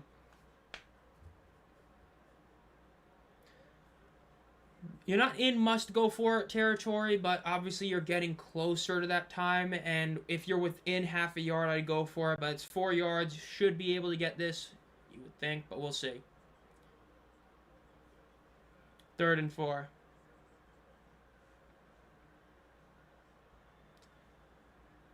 Can't spell it without L-A. And you can't spell Clippers without L, because that's all they do is take L's. The Clippers, bro, L. What a team. Ball is snapped. Talia throws it. Incomplete in the middle. Hate to see that. 4th and 4 for the Gamblers. They're probably going to punt this here. Hate to see that if you're a Gamblers fan.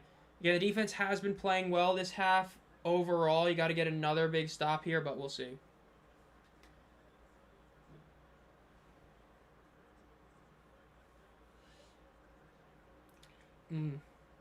Weird one right there.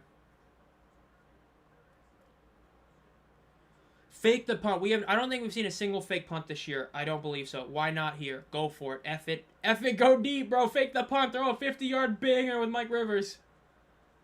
Punt is up. It's going to be recovered at about the 27-yard line. Gets out of bounds about the 32, 33-yard line.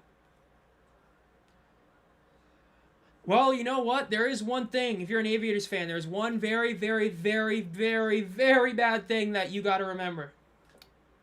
No fumble yet. If history repeats itself, like it's done every game this year, there's a fumble coming on this drive or the next drive. If you're an Aviators fan, you really hope history doesn't repeat itself. But you got to remember that. McLennan has fumbled at least once every single game. He has not fumbled today. So we'll see what ends up happening here.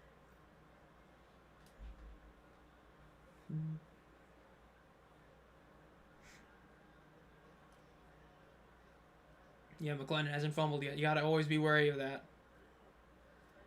Got to be wary of that. That could end up killing the Aviators again. In shotgun. Looks like Lovett is in the game for the Aviators right now. Ball is snapped. They hand it off inside. And they get him down for about a 1-yard loss. Station in Virginia. The San Francisco. I'm assuming that means it's probably San Francisco's Niners are probably your favorite for football.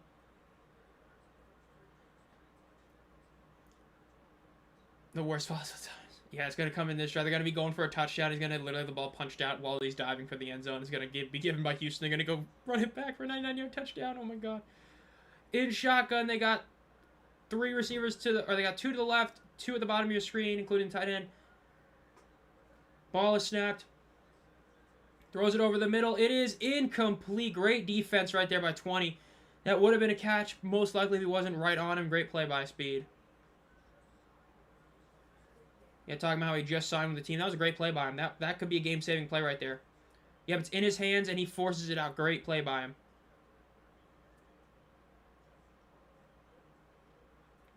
Now it's 3rd down for the Aviators. 3rd and 10. If they don't get this, Houston gets another chance. 4 seconds left in the play clock. They got to snap this ball quickly. They might take a delay of game penalty before force use a timeout. And there it is. They're going to call a timeout, I think, on this one. Yep, so Aviators are going to lose a timeout here. Big, big L for them. Down to 1 timeout and no super challenge. Houston has all 3 timeouts and the super challenge left, just to remember that.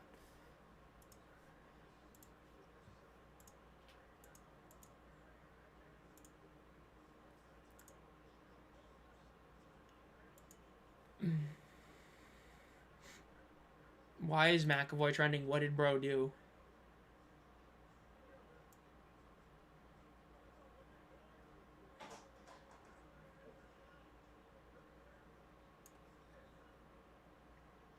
Five-minute major for McAvoy. That's why he's trending. Okay.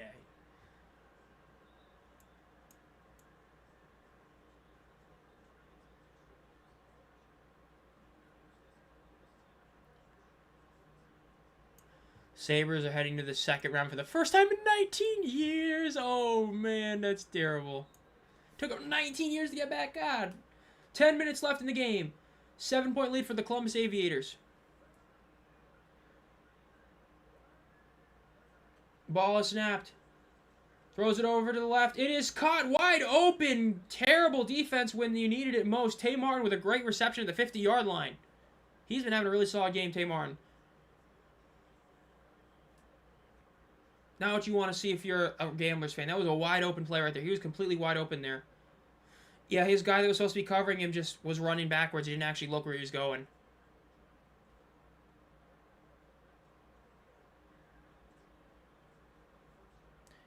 Help me understand draft, not bash. Give it makes no sense. We had the jail, follow like fave QB Steve. From everything I've heard, this Niners had a bad draft. At least early on, it was a bad draft. Looks like there's going to be a flag here. Are they going to call this encroachment, offsides, or false start? Looking like a false start here. It's the Niners.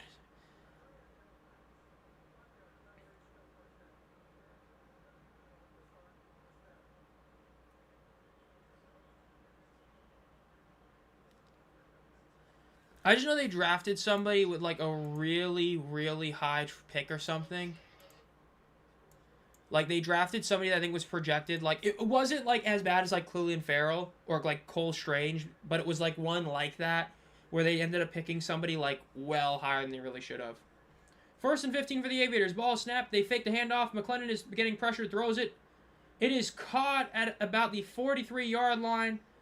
Massive first down play right there. It's going to make it about 2nd and 2, 2nd and 3. So is a bit generous. This draft was not great. Like, one thing you gotta remember is that historically, whenever a draft is called not good heading into it, it usually ages pretty well. 2022 was considered a weaker draft, hasn't aged well. 2013 was considered a weak draft, hasn't aged well. The only drafts that, like, were not viewed that way that have aged poorly is, like, 2015. 2015 has aged pretty poorly, all things considered. But, like, the other drafts that are called bad usually end up being weaker drafts. Ball is snapped. They hand it off. It's going to be... Ooh, they stopped him. That's going to be about a half yard shy of the first down right there. Maybe a full yard. 8.5 minutes left for the Houston Gamblers to try and pull off this comeback. Columbus is forced to go for it here, and they will go for it here for sure, but we'll see. And they get the first down. Touchdown here pretty much ices the game. I don't think any of us expect Houston to score a touchdown followed by a 4th and 12 to then score another touchdown. So a touchdown here, for all intents and purposes, ices the game. Field goal probably does, but not guaranteed, but we'll see. 8 minutes left, though. Columbus is doing what they did to Dallas. They're just running the ball now. They're going to try and eat up as much clock as possible.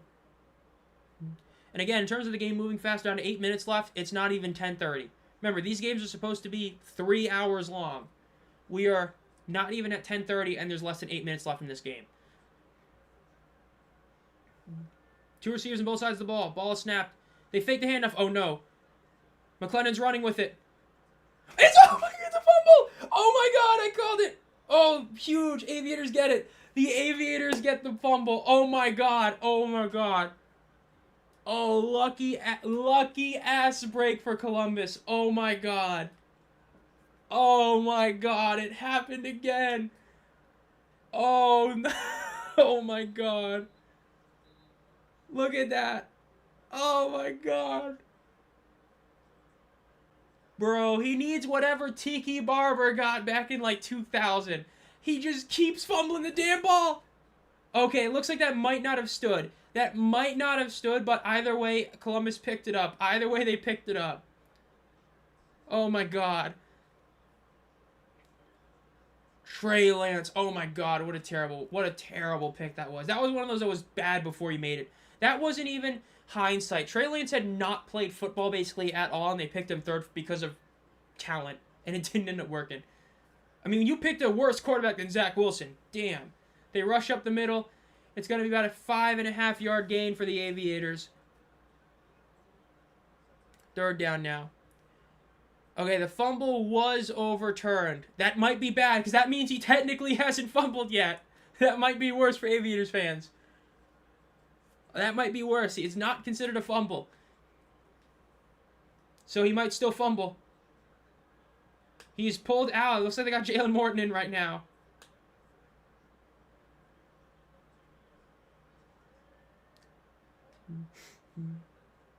They pitch it. It's going to be great play by Houston's defense. They're going to stop him by about a yard short. This is a tough call. I could see either scenario. If you go for this and get it, you are winning this game because you're going to eat up another 2 minutes. At the same token, if you make this field goal, I don't see Houston scoring twice. And I don't see him scoring 2 touchdowns. Worst case scenario forces OT. I am not against the field goal. I am okay with this. I think this is a correct decision. I think this is okay. Your defense overall has been outplaying Houston. I don't see Houston scoring a touchdown and then a 4th and 12 and then another touchdown. Worst case, you go to OT. I'm not against this. 49-yard field goal. It's nothing. It's not guaranteed. They lost last week because of fumbles and Ryan Koo. They might lose because of Ryan Koo again. He misses the kick. They might lose because of that. If he makes that kick, it's basically game over. He misses it. Terrible miss for Ryan Koo. That's a bad miss. It's another bad miss for him. Again, they might lose because of him. So now Houston has another shot to try and tie or win this game. My God, what a game. You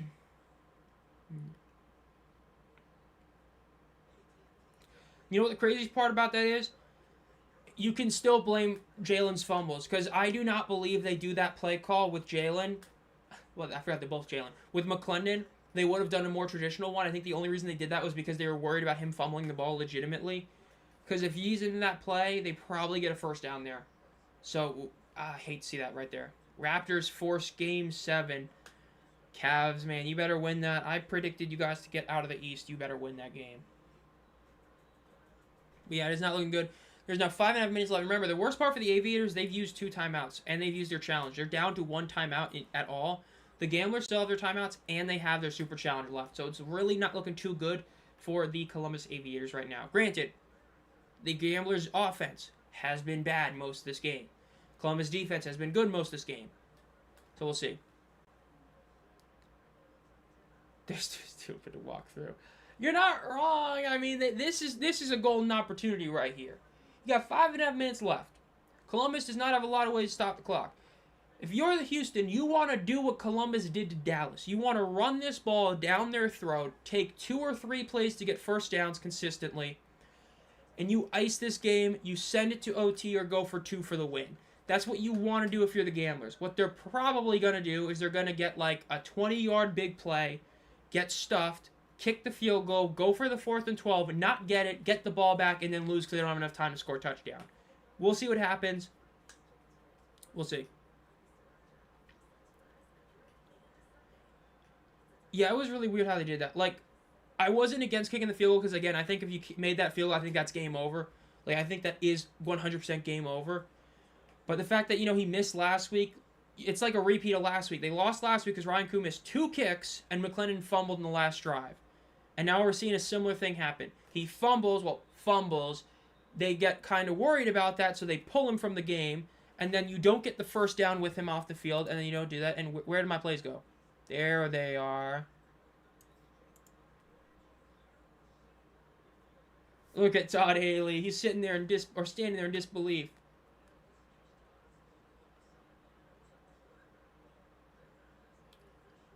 Oh, they got a quarterback ball. Wow, that now there's some officiating conspiracy going on. They gave him the wrong ball. That's not good. They gave him the quarterback ball, not a kicking ball. Kicking balls are different.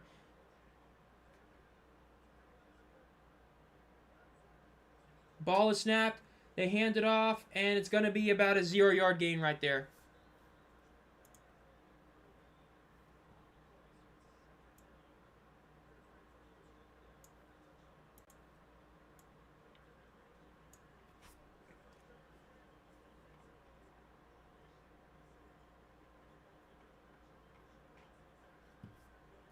Second and 10 for the Houston Gamblers. Ball is snapped. Getting pressure, throws it to the right, to nobody, incomplete pass. Going to be 3rd and 10 now for the Houston Gamblers. Already not looking too good.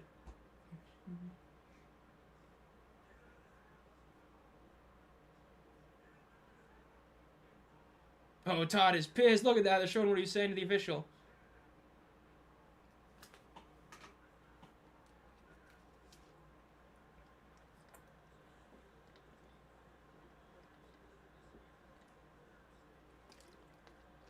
Third and 10 now for the Houston Gamblers.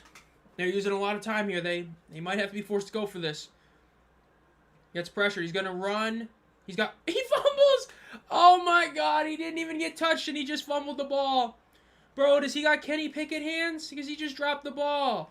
He just lost about 5 yards and now they can't really go for it. They're going to be forced to have to play on defense again. And he had room to run. If he just beats that one guy, oh my god. He literally just dropped it, dude. If he keeps going, he has room to get at least like 6 yards. Make it a very manageable 4th down. Worst case, you can still just force a 4 and out and get the ball back anyway. Instead, he fumbles it. They're going to be forced to kick this ball and punt it. Terrible play by Talia. That's the type of play that like an NFL scout's going to look at and then do like the Shannon Sharp and point right at it and say that's why you're not getting signed. That's a terrible play by Talia. Punt is up. It is going to be recovered. Ooh, not a great punt. At the 30-yard line. Terrible, terrible play. Houston had a shot right there. Now it ain't looking too good. Your defense has to stop them again. But we'll see.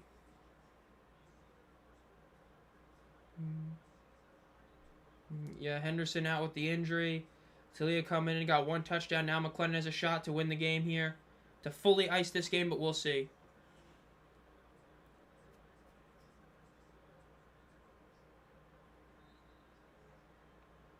Three minutes and 47 seconds left. Houston still does have all 3 timeouts, though, and their super challenge.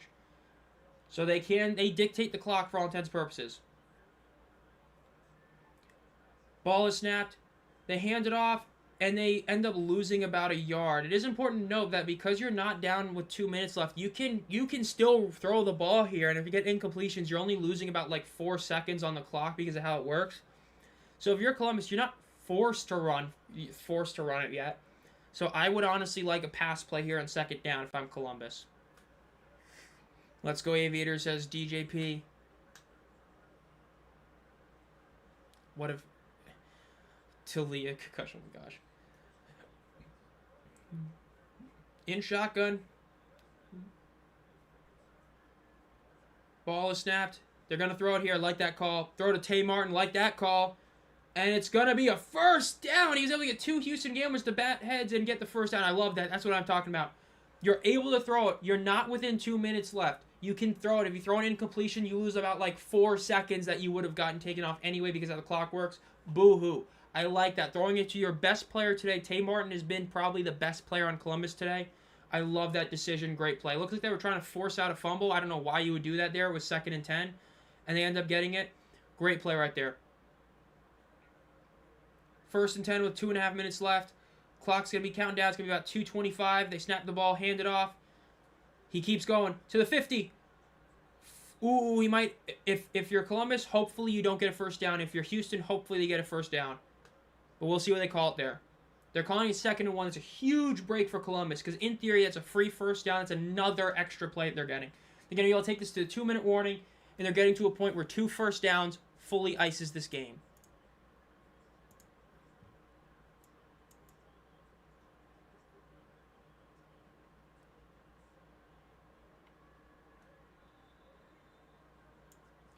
So now we're at the 2-minute warning. Rough right there for the Gamblers. You really would have wished that was first down there because it's 2nd down. Because it's 2nd down, they can run it one more time and they get a first down and they already used the 2-minute warning and they're going to be at first down. Then you're going to have to be forced to use timeouts when you really don't want to. If that was already a first down, you can in theory just call 3 straight timeouts, get the ball back like that, not really losing too much time. That's a bad break for the Gamblers right there. They gave him a bad spot. Let's see, what's the NBA game right now? 38-20 from 5. We'd love to see that. Lakers got to get this W. LeBron, 6 of 10 right now. AR-15 got 2 of 3 for 5 points right now. Rui is missing a lot of shots. Marcus Smart is missing every shot. Let's see about the Rockets. KD couldn't be bothered to suit up today. Showing how much he loves his teammates. That, the KD files, if you believe them.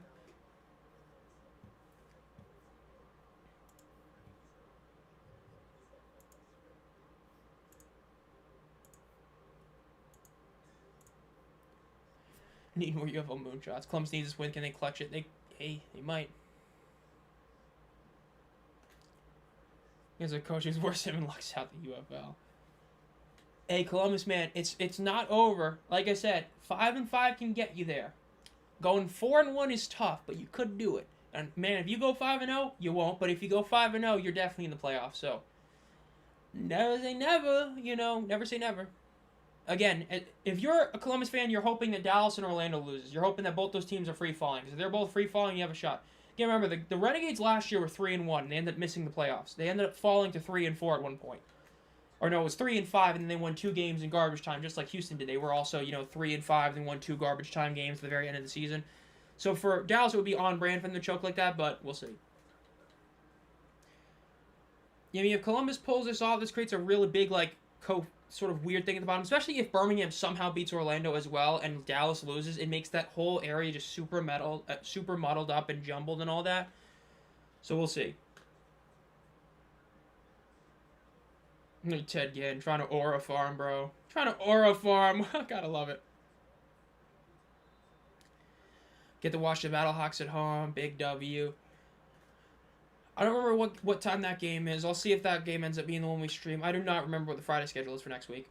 2nd and 1. 2-minute warning has been done. The QB sneak it, and it's a first down. Like I said, that's why you did not want that to be a 2nd down if you were Houston. You would have rather them given him a first down. Because now, if you're going to call timeout here, which it looks like they are, it's still, which you really shouldn't call timeout here, honestly. You shouldn't. You should have waited till the next play to do it because you're already... Okay, good. They're not calling timeout. That's the right call by Houston. You do not call a timeout until you get a stop on first down. Columbus, St. Louis. Okay, so then yes, we are.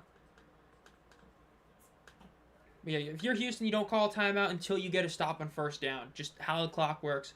If you get any sort of stop here, even if it's a 9-yard gain, that's when you have to start calling them. But we'll see. Let's see if Houston's defense can pull off some BS. Ball is snapped. They pitch it back. Oh, and it's a... Oh, he breaks the tackle. Zaquandre White keeps going. Oh, and he loses yards. He's going to lose about 7 yards on the play. Huge play for Houston's defense. They're able to call a timeout with 1:17 left. And remember, they have crossed midfield. So even though they're losing all these yards, if they still get stuck here, they have to go for it on 4th down. That's a terrible... They lost 9 yards. They called it a 9-yard loss. Because he broke the tackle, he lost his forward progress. Then he regained it when he was further back. That's a bad break for the Columbus Aviators. Yeah, we having some beers. Oh my god. He got to celebrate, bro. He's going to have some gin. Top 4 teams make the playoffs. Yeah, Dallas might be falling to 3-3 this weekend. DC, they might kill them tomorrow. If they do, they fall 3-3. then, you know, you're only a game or a game and a half back if you're, you know, a 2-4 team, which is crazy to think about, but it's true. So, I mean, that's why this was the week. If you're an Aviators or Stallions fan, you got to win this week or else you're cooked. But if you win this week, you still got a chance. 2nd and 19 for the Columbus Aviators.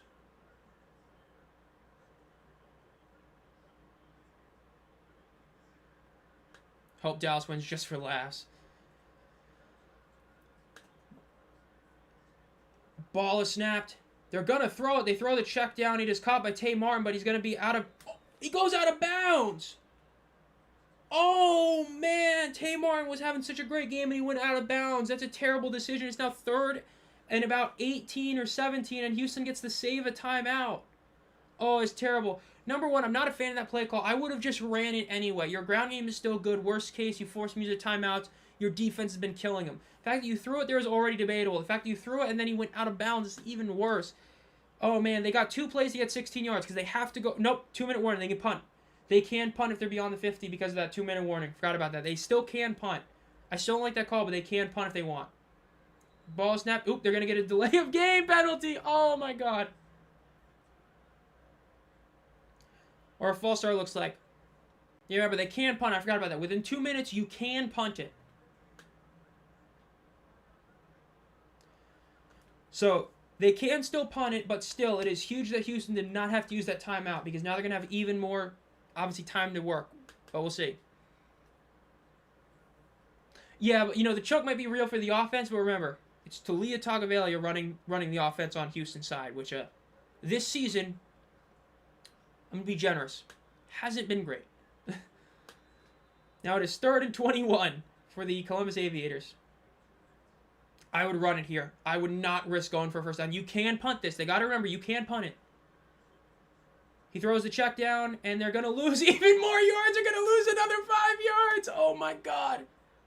Oh, it's terrible. Even though, yes, you can still punt, you're still making it harder on your punter. You're still making it harder on every single thing that you need to do. Oh, my goodness. Like, if you're going to throw a check down, just run it up the middle.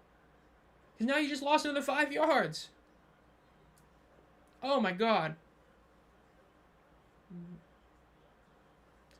So they're going to punt this ball. Again, Houston has to go down the field and score a touchdown. They have to get a touchdown. But they still have a timeout, and they have their super challenge. Which, remember, when they beat Birmingham, they won primarily because they used their super challenge effectively to be able to score and win the game. So it could happen again. We'll see. And remember, because they have the timeout left, this is why I said you just run it. You can't use a challenge if you don't have a timeout. That is why going out of bounds in that 2nd down play was so disastrous. That's why you just run it up the middle. Because now Houston can challenge, which they shouldn't be able to. But now they can because you went out of bounds. This is one of those where even if Columbus still wins, this is horrid final 2-minute drill for a team that should dominate in this scenario. Let's see what happens here with the punt. Watch this be a return touchdown. Oh my God. Punt is up. Great punt. All the way down to the 5. Incredible punt. Up to the 10. Cuts inside the 15. It's the 16. Great punt. The punter, right there. That's your player of the game right there. That punt just saved them for sure. If they end up blowing this, so be it. You know, Talia did it. That was a great punt. Got to give him all the credit in the world. Got to give the punter some love. That was a great punt. So, Talia, are we about to see somebody post the Jimmy G meme? You know, coming out to win the game, and it's just the Jimmy G meme coming out with the, you know, the do-do music? We'll see. Trying to bleed as much clock. Remember, college rules. Clock stops until the ball can be snapped on first downs. So you can run it. If it's 2nd and 1, you can run it, and the clock will stop if you get a first down. Ball is snapped. Talia rolls to his right. He's getting pressured, and he takes the sack immediately.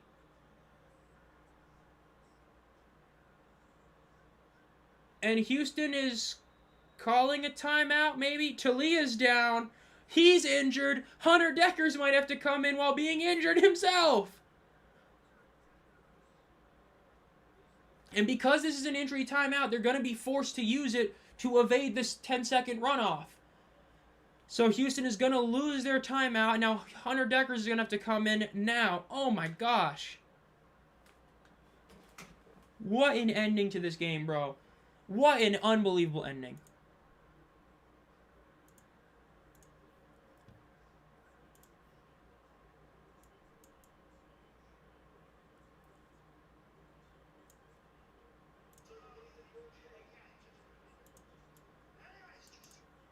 Well, let's see what happens here. Dude, Hunter Deckers, you got this, bro. You're coming in. I know you're hurt. I know you really shouldn't be in this game. You're going to lead us to a victory, bro. You got 44 seconds left. That might actually put some time back on the clock. You might have 50 seconds. No timeouts. You got this. Unbelievable. Hunter Deckers probably did not think he was going to suit up and actually... Oh, no, my bad. Actually play this time. Let's see what he does here. The injury plague just keeps getting worse for this team. And there's the timeouts. Yep, there's 53 seconds left. So let's see what happens. 2nd and 19. It's not looking good for Talia right now.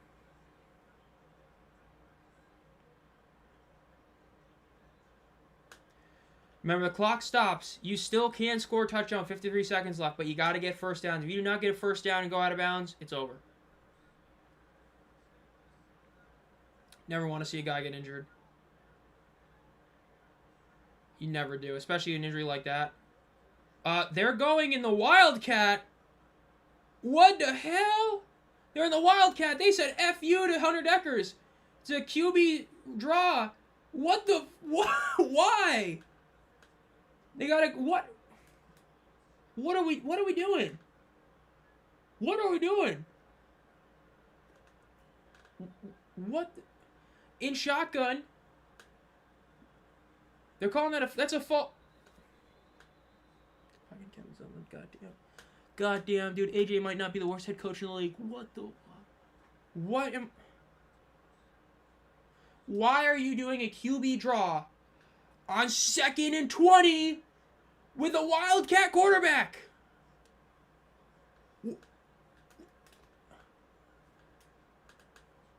Oh, and that's a 10-second runoff. There's going to be 22 seconds left, by the way.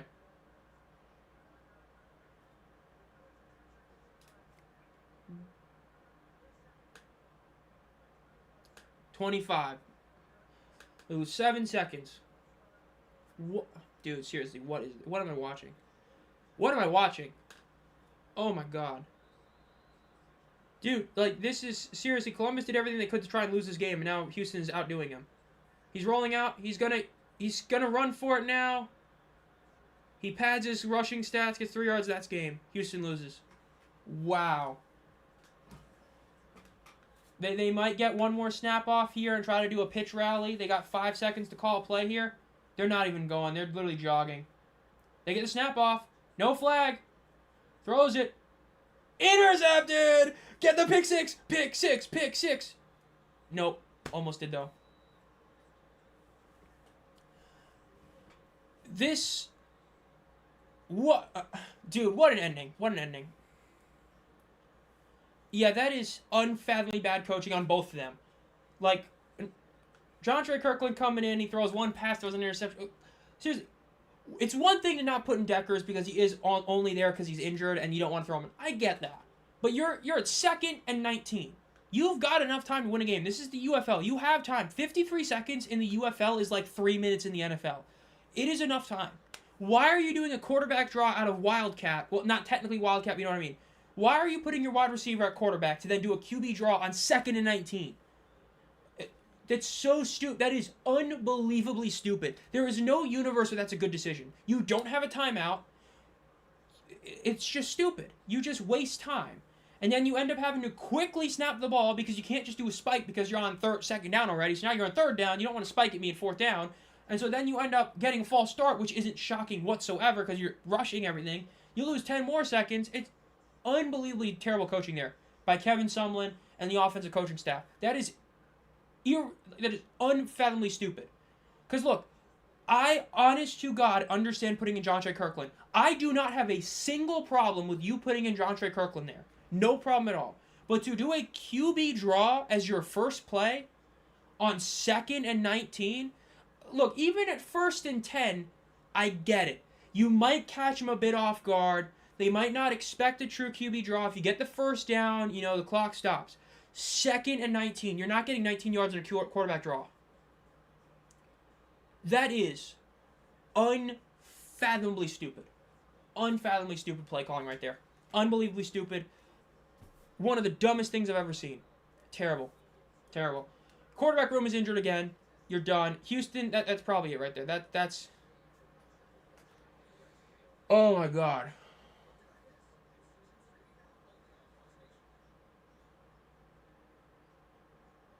That's so bad. Oh my God. That's...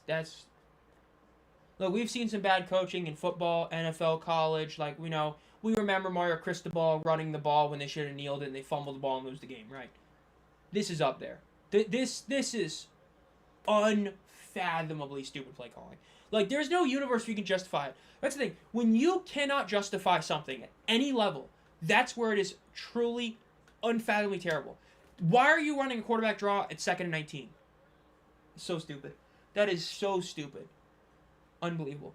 Houston loses. They're done, pretty much. You just lost the game to the team that you had the advantage over. Now you don't have tiebreaker over them. You rely on other tiebreakers. You have the same record as them. Your quarterback room is completely disintegrated now. It's probably over for Houston. Houston is going to go back down to the 7 and 8 spot in the power rankings again. They had their little stretch where they had a good time. They were above the Renegades. I take it back. They might still be above the Renegades. Hell, if the Renegades get blown up by 30 tomorrow, they're still going to be above them. But we'll see. Tomorrow you got the Renegades versus the Defenders. Sunday you got the Stallions versus the Storm. I'm honestly in disbelief at what I just watched. I really cannot fathom how... I don't even know what to say. 2nd and 19 in a league that has a clock that stops on first downs. Clock stops. It doesn't stop and then go. You have to wait till you can snap the ball. So you literally just need first downs. So 53 seconds is legitimately over 3 minutes in the NFL. It's the same as college football, right? It's why college football is so exciting at the end of the game, because you can have 30 seconds left and get 7 plays out. Unfathomably stupid coaching decision. That is the worst coaching we've seen all season. There's nothing AJ's done that's worse. The only thing that might be worse is when Sumlin iced his own kicker last week. Terrible. Unbelievably bad game by Houston. Overall, great stream, but Houston, man, that's aggravating.